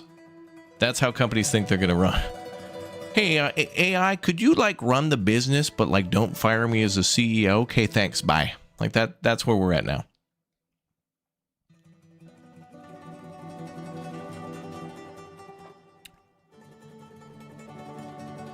Obviously.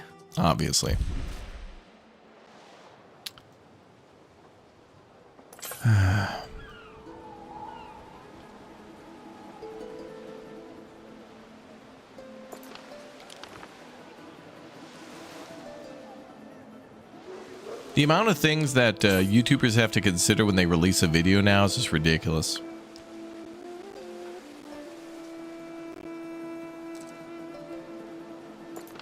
You can't just, oh, this video will be fun, I'll just upload this right away. Oh no, are you uploading at the right date, the right time?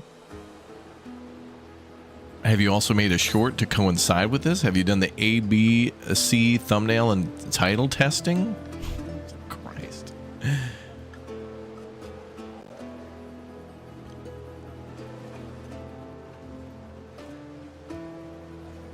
Chad, there's got to be a plugin on your browser, right, to like remove YouTube Shorts from your browsing, right? Got to be something like that.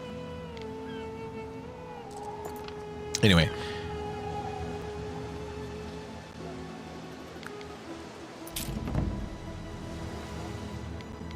It just infuriates me at how they think you're all stupid and helpless.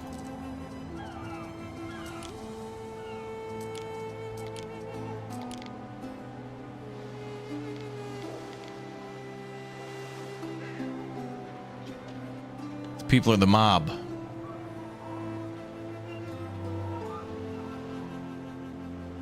Yeah, is Mercury aligned with Jupiter? Yeah.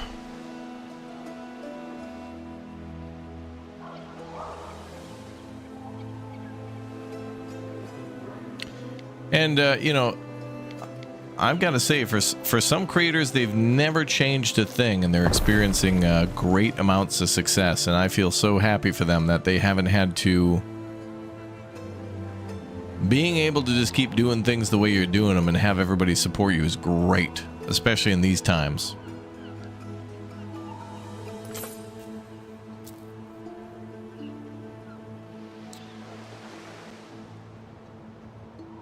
All right, I'm done with my complaints for now.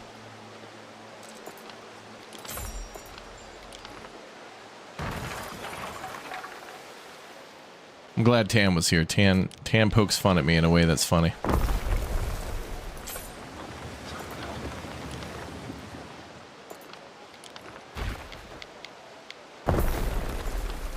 I told Tan the other day that we have, like, shorts are quote-unquote hurting the channel, and we need to start uploading to another channel again. It's weird. YouTube does these, like, seasonal things. It's like, you ever hear about those news reports on eggs where it's like, eggs are good and eggs are bad, and it's like, oh no, just the whites are good, but not the yolks. Don't eat the yolks. It's like that with the shorts. It's like, shorts are good. No, now they're bad. Now you gotta put them on the second channel. Now come on back to the main channel. It's why YouTubers create multiple channels, because it's like, at a certain point, await your instruction. Videos start performing weirdly, and then we have to go to our second and third channels. And I just do everything here because it's like, why do we have to have 9 channels when people watching us should just have a brain and then know that if the thing that we're playing interests them, they can click on it? You know? I shouldn't have to have a simulation channel and a survival channel and a city builder channel. I should just be able to play all those games, and then you guys, if I play something that interests you, you should be able to click on it. That's all. That's as simple as that.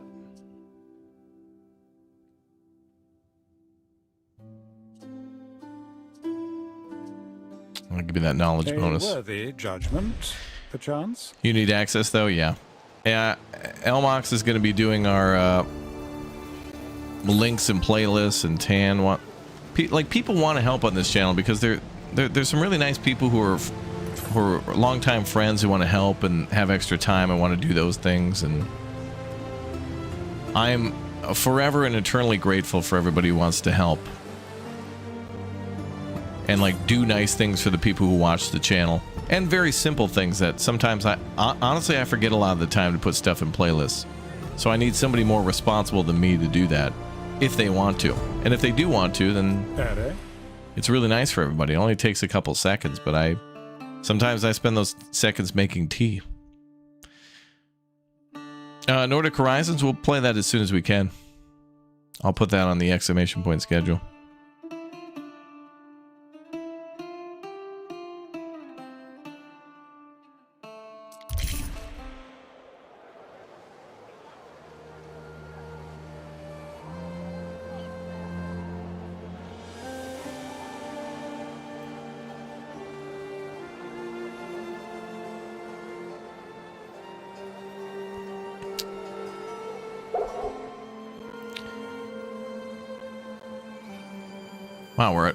Wow, we were at plus 30,000 balance. Holy crap. That was like the most? No, I think we were making like 36,000 before or something. Numbers are going up and down. My YouTube feed has been butt for the last few years. Yeah.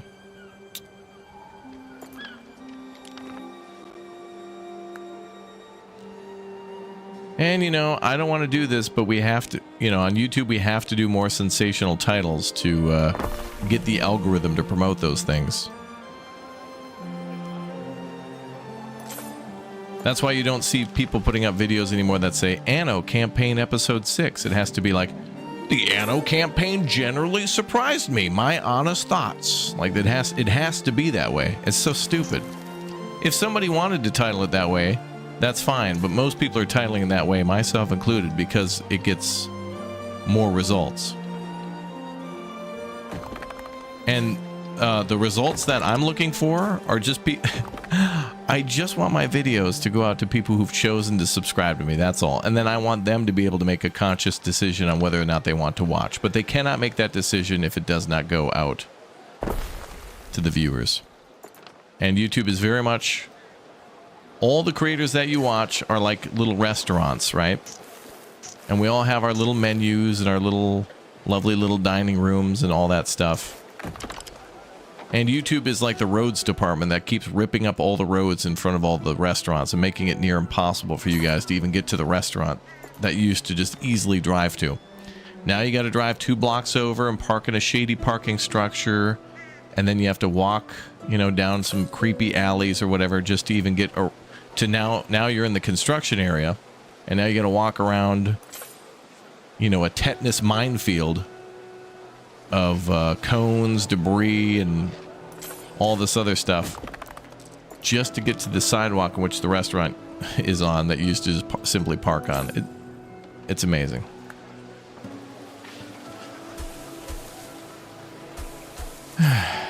Anyway, welcome to the stream.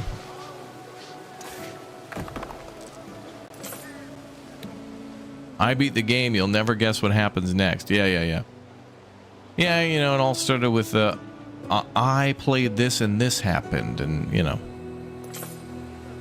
I wish we didn't have to do that. It's so stupid. I really, it pains me to do that sometimes.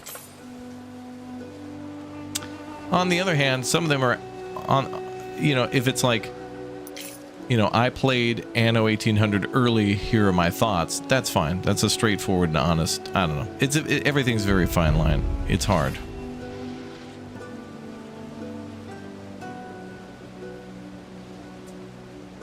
Oh, wow.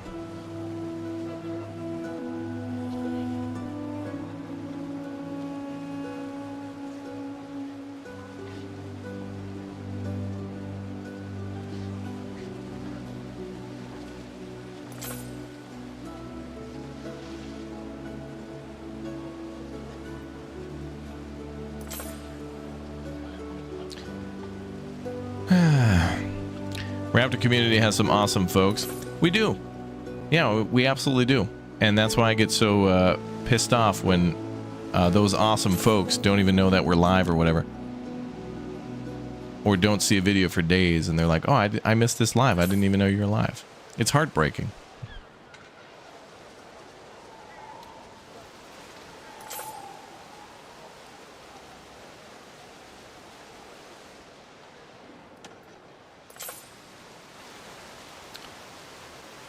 But anyway.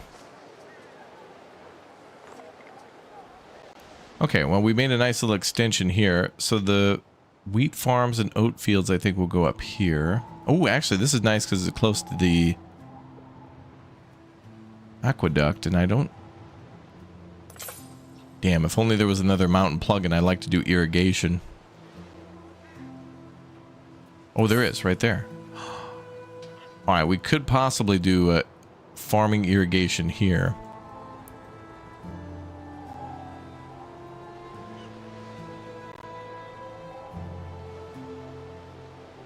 But yeah, Tam, we'll get you access to that second channel, and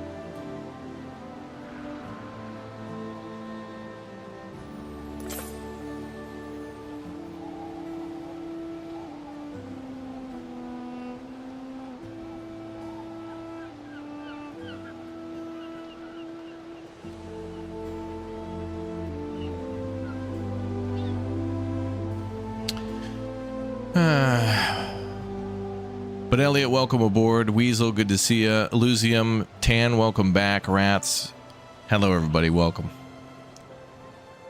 Had to let off some steam. I'm glad that chat appreciates what I have to say about that, because it truly does affect your viewer experience on Twitch and YouTube. Fire has started in your city. Sometimes, and I want you guys to have the best experience. I want you to play the best games, watch the best channels, have the best time. And sometimes we can be chill and just, you know, have like low energy, just chill streams that, you know, we just like the Agatha Christie ones, which we'll finish that game too. But did I just start streaming today? Yeah, today's my first day as a streamer. I don't know how I think it's not going so well. I think I'm gonna wrap it up after this stream and retire. I don't think it's gonna get any better than this. This is like my first and best stream ever. After this, it's over.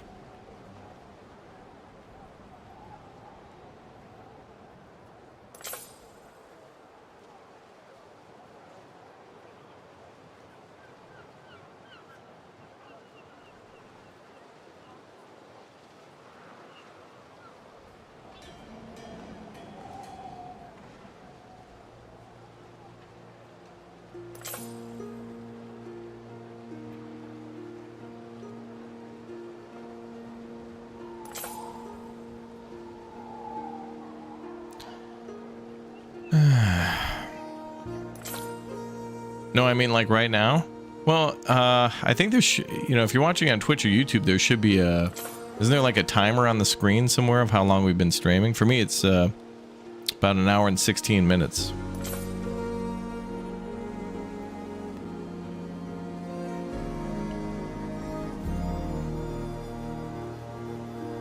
What was it you said yesterday? And this is the end of the rant. Oh, yeah. I don't know. I become more of like a violent, vocally violent Andy Rooney about YouTube and like technology and such. Oh, you didn't get a notification for the stream? Oh, well, what else is new?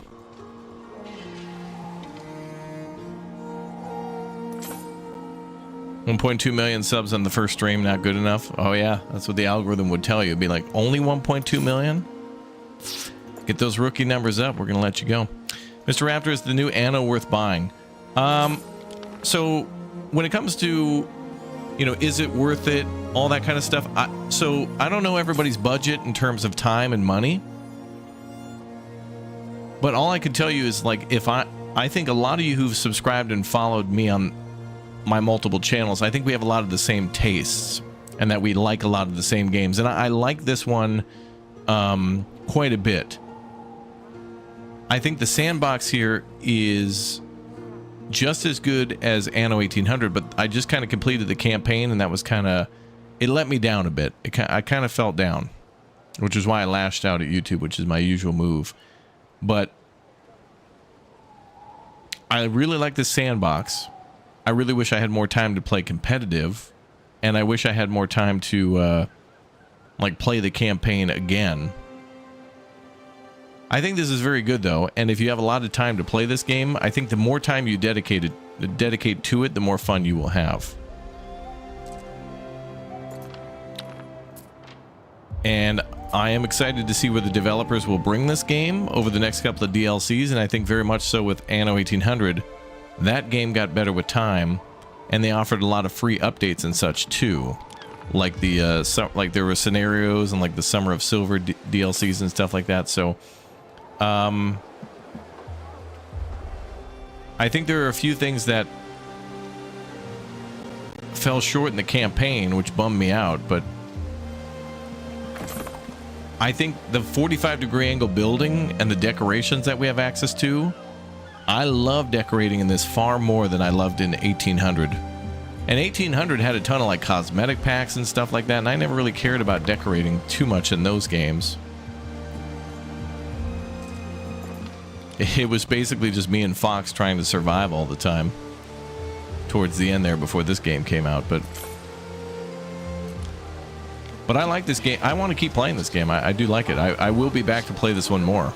Your people are ailing. And I'm glad I finished up the campaign.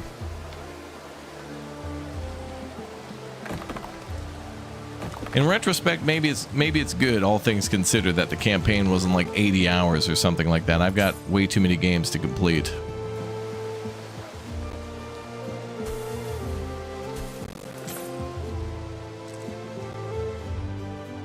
Wow, this little town's looking nice.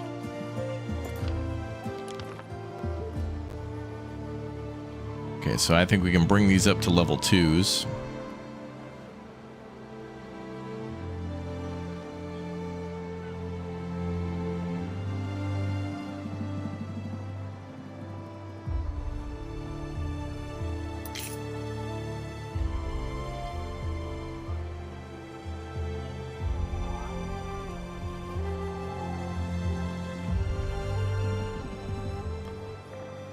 All right.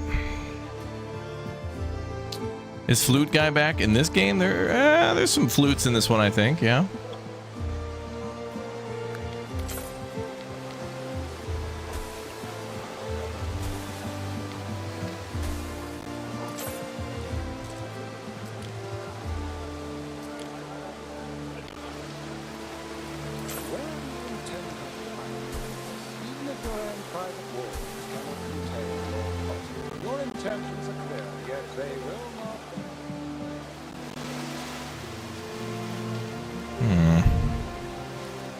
I like the natural trees over there still. I'm also thinking, should we wall this off with the decorative wall?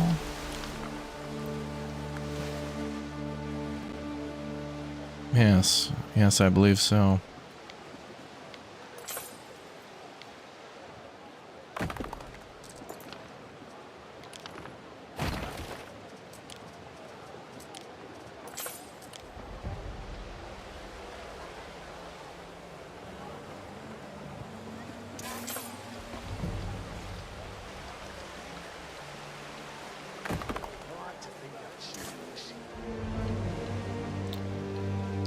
Is the schedule spreadsheet Nicholas approved?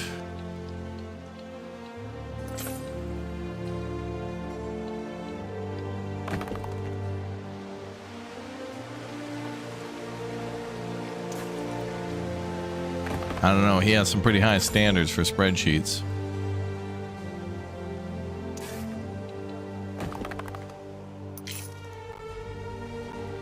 Okay, so I think we'll put our farms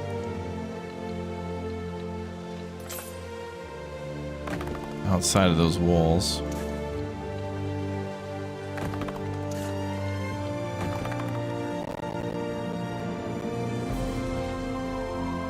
So I can try to put all the farms up there.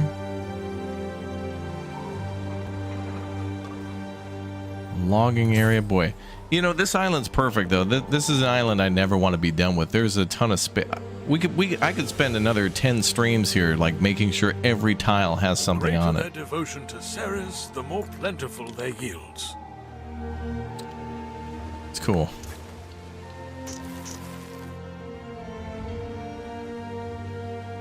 New RPG game in development called Werewolf Realm. Oh boy, another new game. Oh boy. All right, let's start upgrading some houses.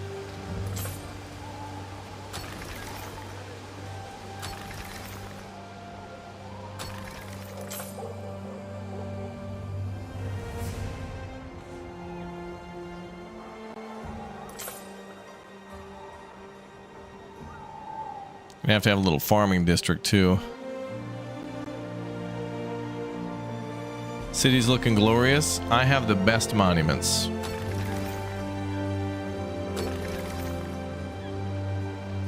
The best.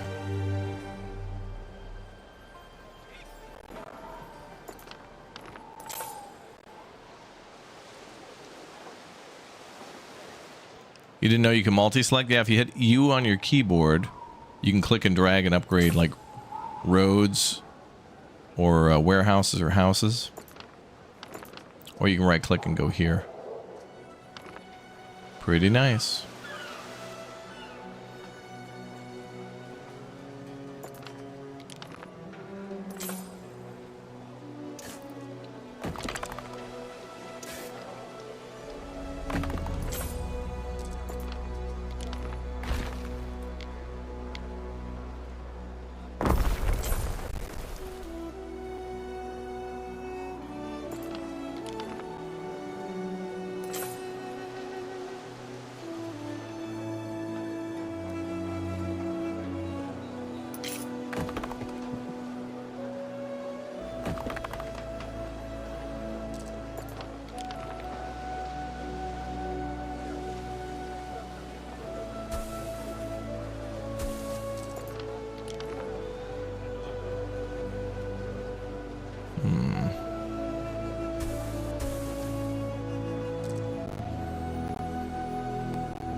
Well, the extendo's looking good.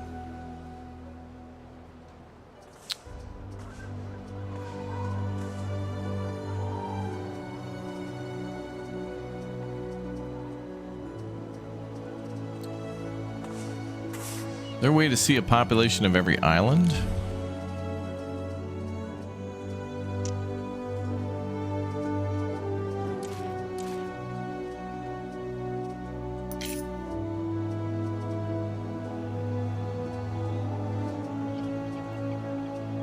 Oh, there are 19.3 people. 18, okay. All right, so Raptoria Prime has more people now. Good.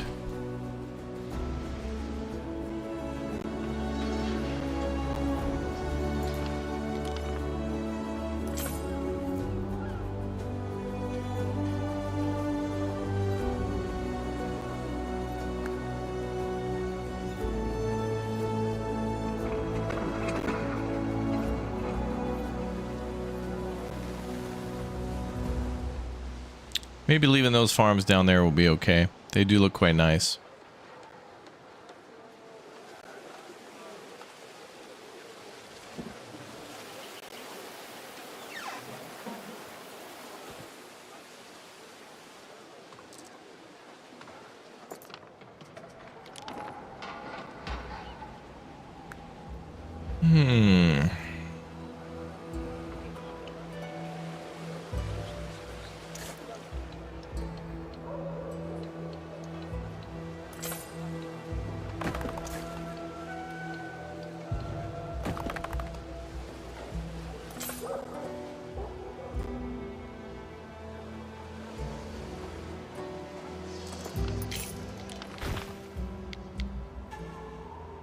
Might not even need this warehouse. We got quite a few.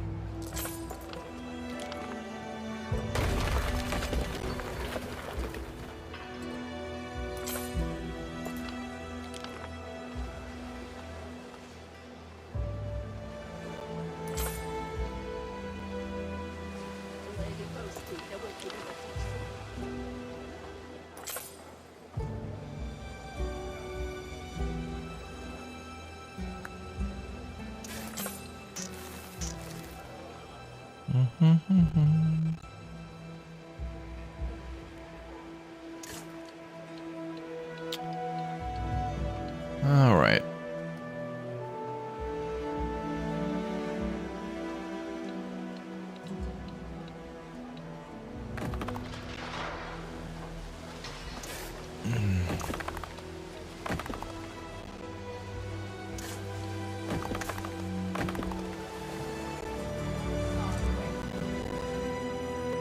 Okay, that's kind of nice. Yeah, the decorative options we have in this game are just fire has started in your city. So much nicer. I do wish 1800 had the ability to build certain production buildings in the town to give it a boost. I like how you could do that here with the spinners and other stuff. It's pretty cute. Let's do a fountain. Hello, chat. Hello, everybody. Welcome. Welcome back.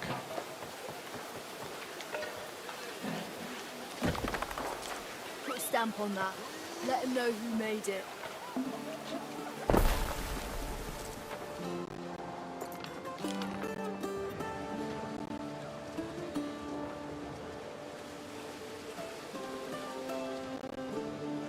Double fountain seems kind of bougie, but it's alright.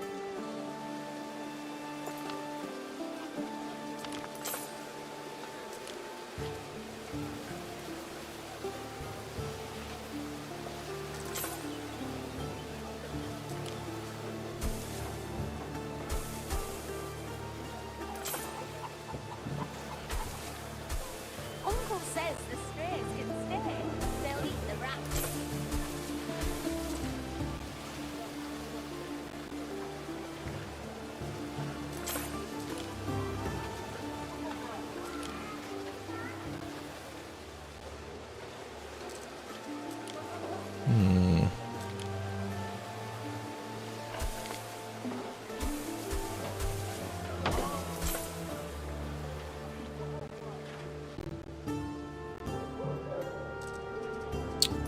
We might need to put a school down here too.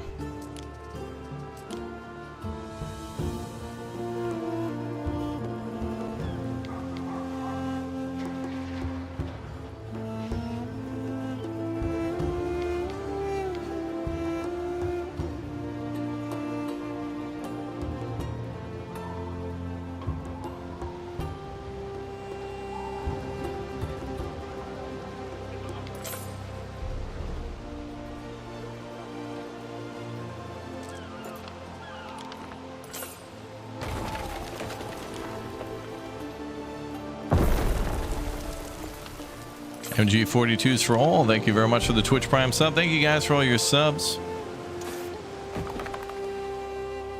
Thanks for dropping off your Twitch Prime subs, and thanks for all of your member bombs on YouTube and hanging out. I hope you're enjoying the streams.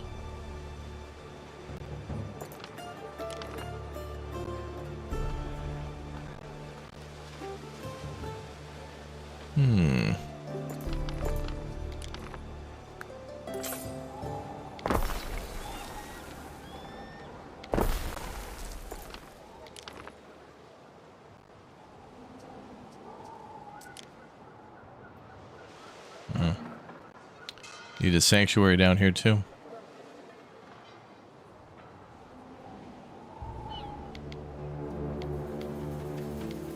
I could build one here.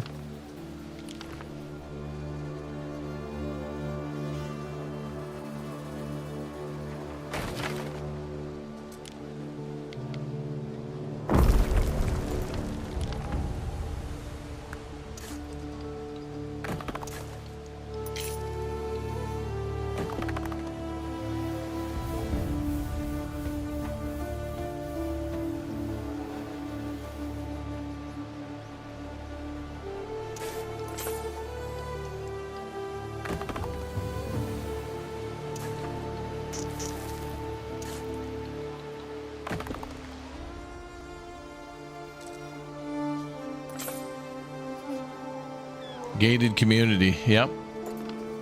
Got to do double gated community just in case they get past first gate.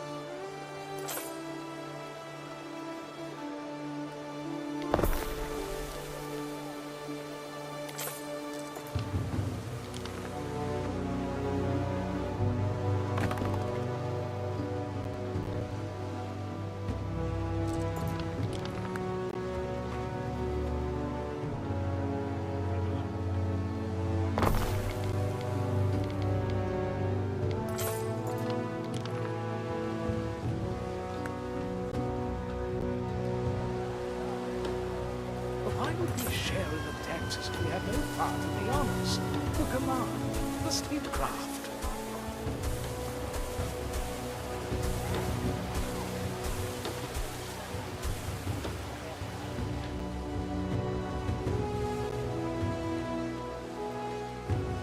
Well, that looks nice.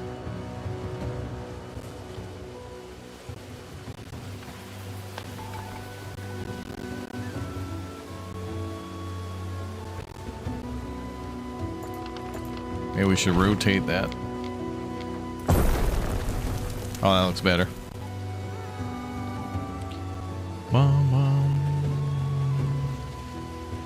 Have you been attacked by the other governors? No, we've been pretty chill with them. I'm playing kind of more of a casual, like, easy game because I wanted to focus more on, like, building in my first run. But I am certainly feeling like I should go forward with some combat in a higher difficulty.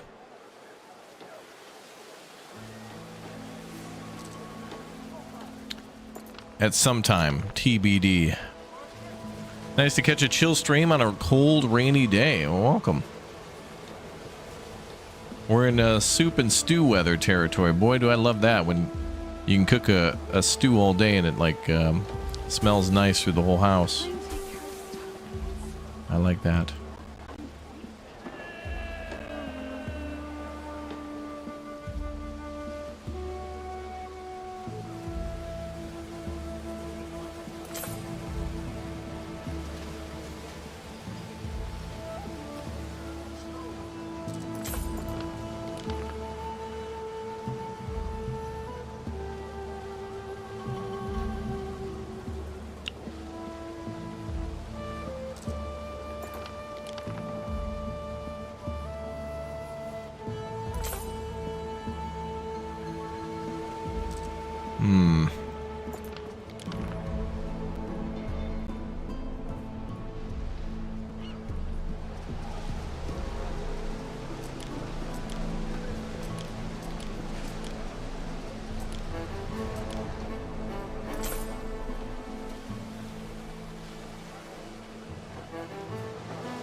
Kitty.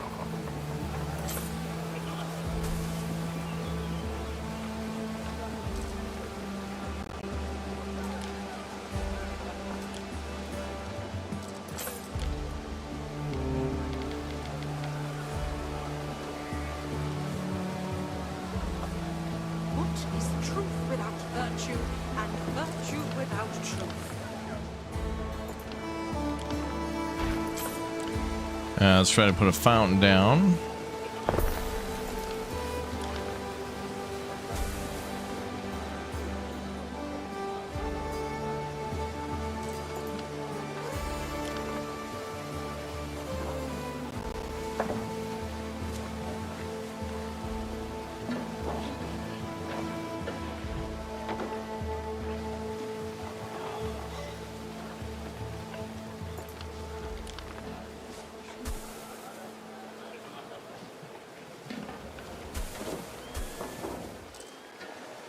Any plans for tonight?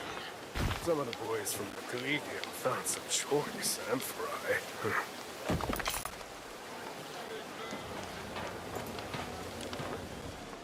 Okay, looking good. Stew and fresh bread sound good to me. Oh, yeah. Mmm. Fresh bread as well.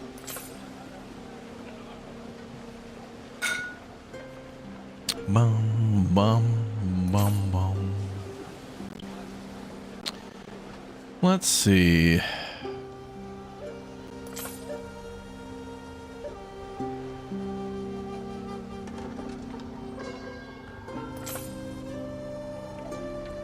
we need to have a lot of farmer population. I think we'll keep the farmers down there. And here for the hemp farms.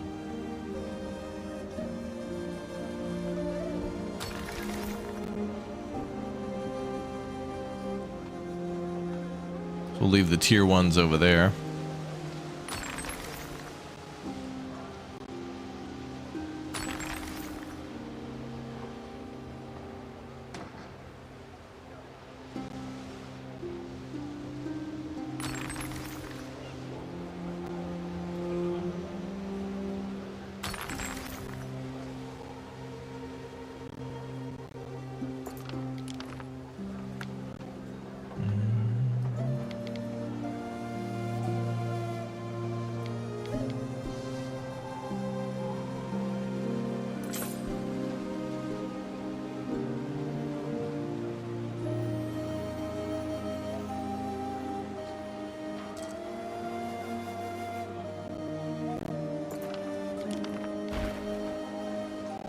Oh, only I could put that warehouse there.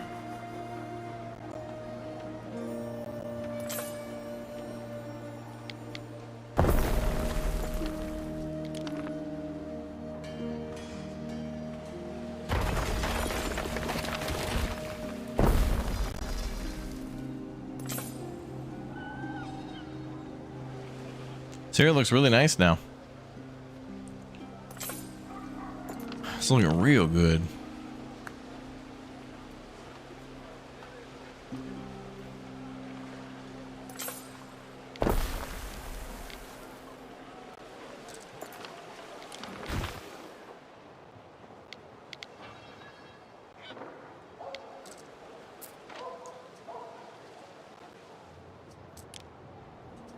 Well, I guess we could put this office in here too.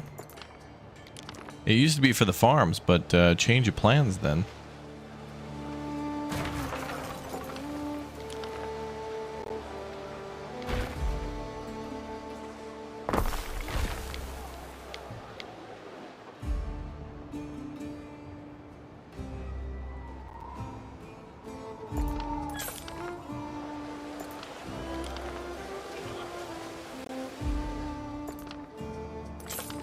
I think this is overlapping another office. There's one there.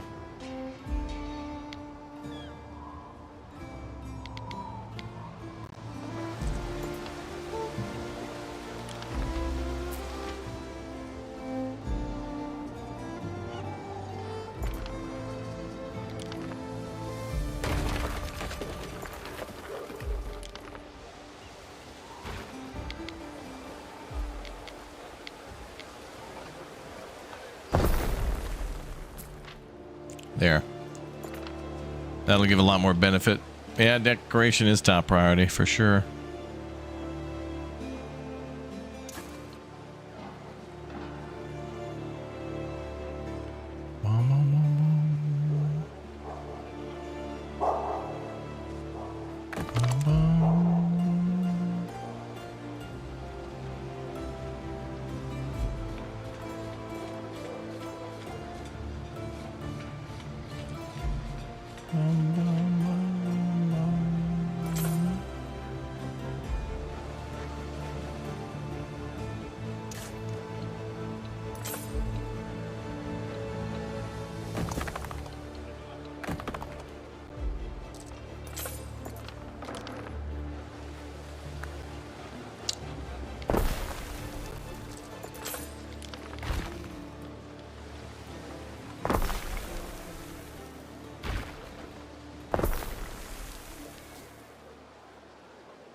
What the hell? You can go up to tier 11? We're a vast monstropolis?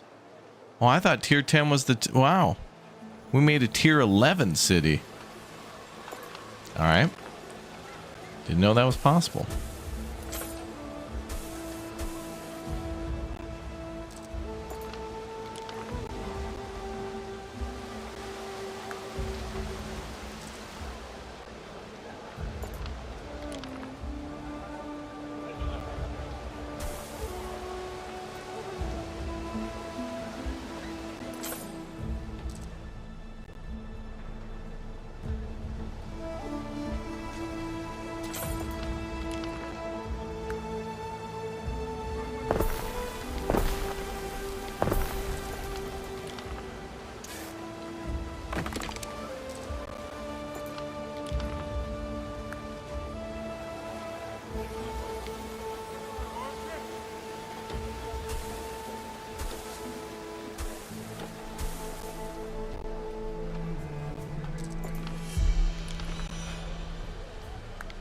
And now we were downgraded. That must be based on population going up and down.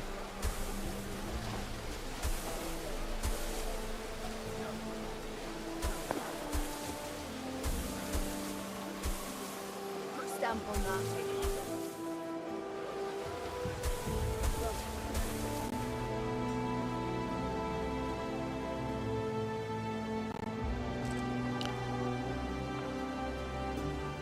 This is nice. It's a nice little town here.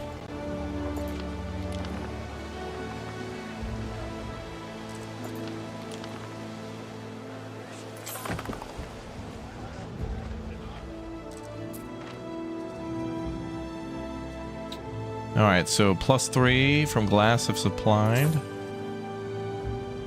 +3 income.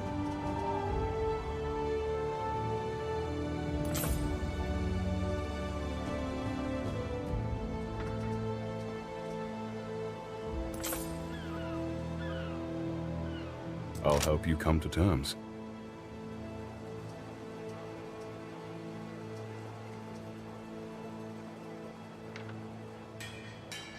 That's a pretty good spot. Wow, knowledge now up to 30,000. That's great. We went from 28 earlier to 30,000. Love to see it. Love to see it.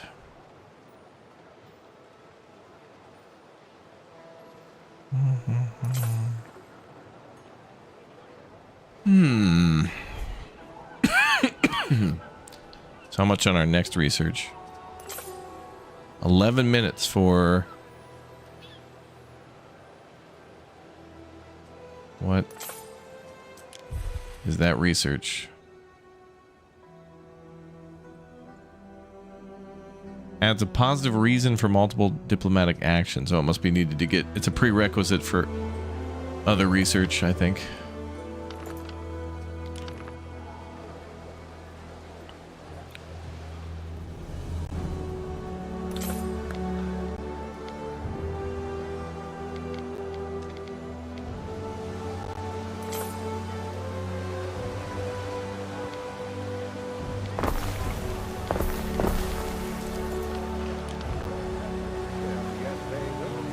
Elwes, thank you very much for the follow.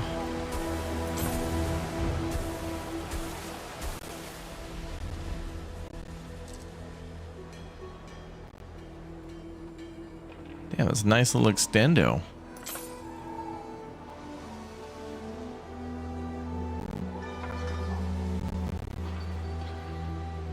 Damn.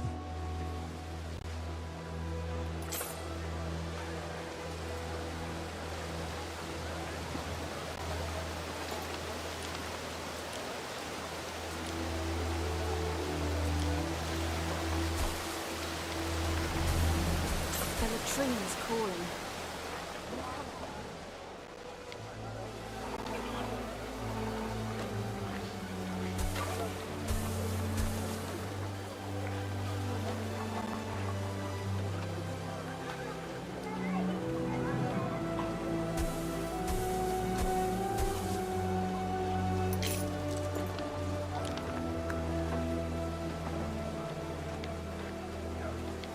The greater their devotion to Ceres, the more plentiful their yields.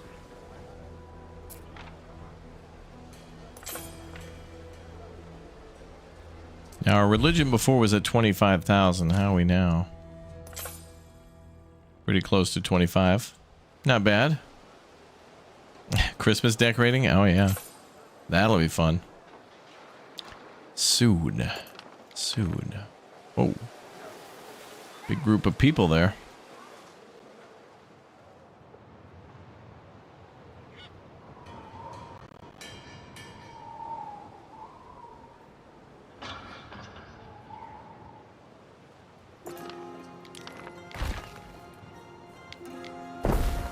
That'll be for our future farms.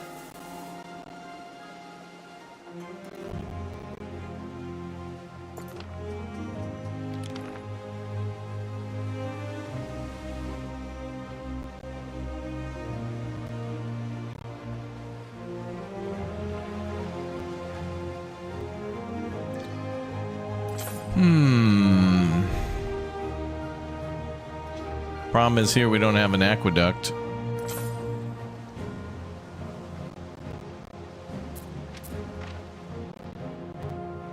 So to build one here would be great, even better than the farming from before.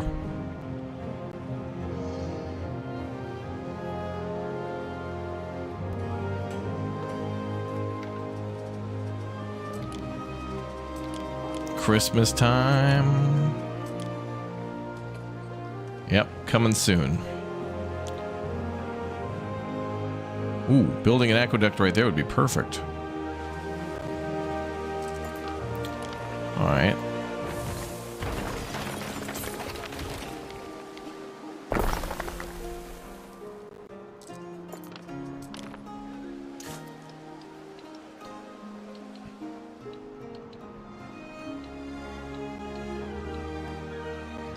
So I'm going to build all the way up to there.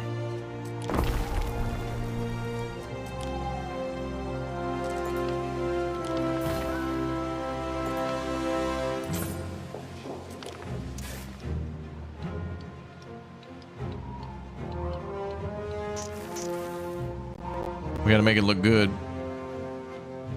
Is this a barracks? Okay, yeah.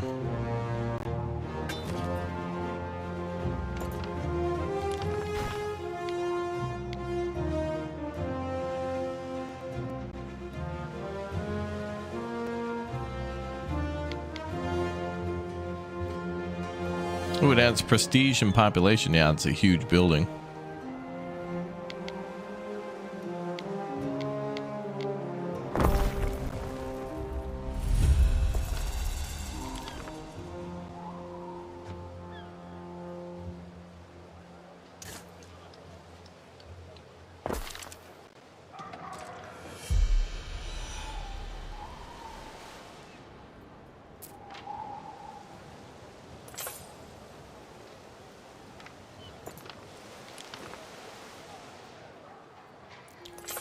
Okay, let's hook up this new connection.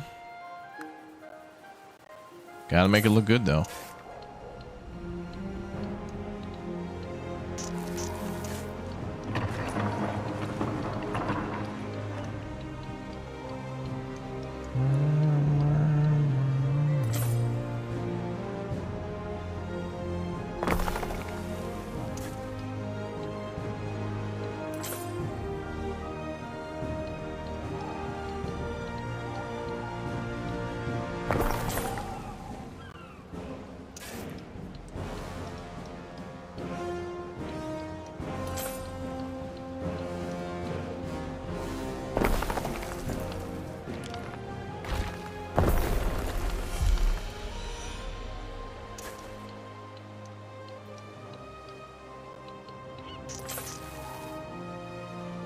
Damn, we should be able to go parallel over the roads. They got to patch that out. Like, how come we can't go just 45-degree angle over a road? Litigation.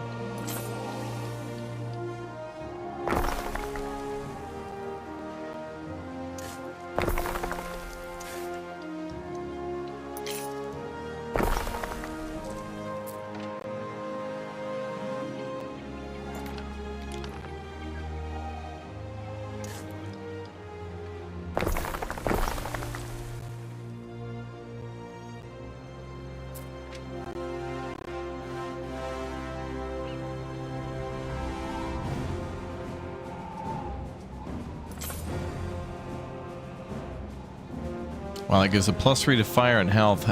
Fire is down to 40. Okay, we need to... we probably got to add more... more wells now.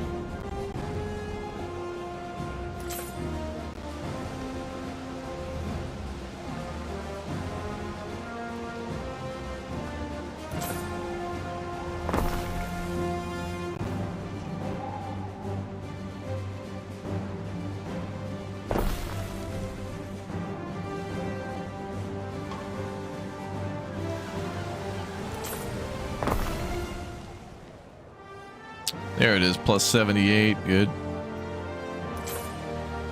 Accept my sacrifice. +110.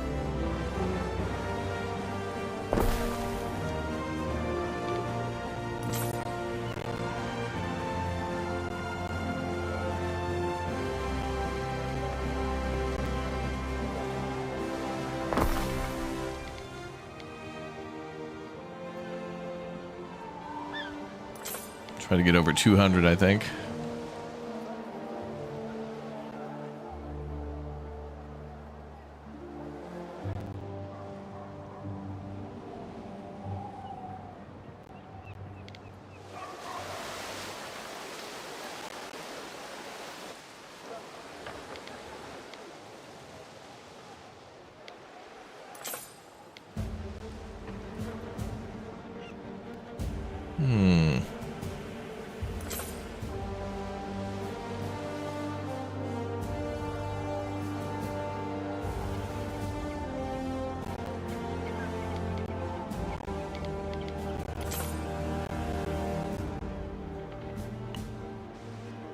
Maybe by the industrial structures, yeah.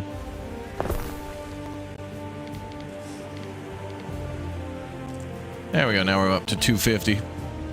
Good stuff.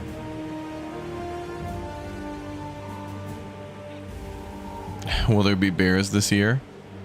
Yeah, I don't need any more adopted bears. I can't even feed the one I got.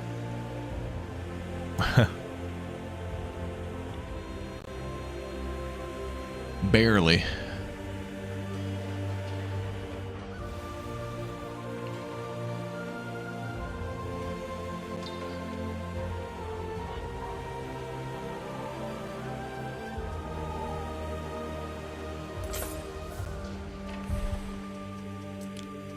It's looking pretty good, man. The Extendo town is looking good, man. Very good stuff.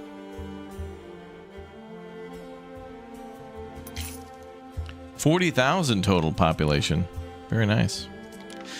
All right, chatty chatters, that's going to be all for this morning's stream of Anno 11.7 Pax Romana. Campaign complete, and I think our sandbox is pretty complete too. So if we play this again in the future, it'll just be more decoration of what we got.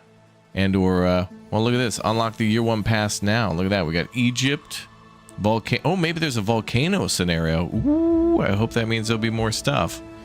But anyway, all 3 upcoming DLCs the moment they release. That's in the first year. So between now and next year, that'll come out. All right, everybody, make sure you subscribe to the channel right now and follow. And we're going to go live to a new building game on the channel, one that's released in 2025, getting its first big update. It's one that chat has really enjoyed on the channel, and it's coming with a big new update. We're going to play it next week, so I'm looking forward to it. So anyway, go ahead and click or tap the link that Just pop it up in the chat. You'll be live redirected to the video that's premiering right now. And I'll see you all in a little bit for our next Big O streams today and into the weekend. Thank you for watching, everybody, and we'll see you soon for more. Enjoy the new video.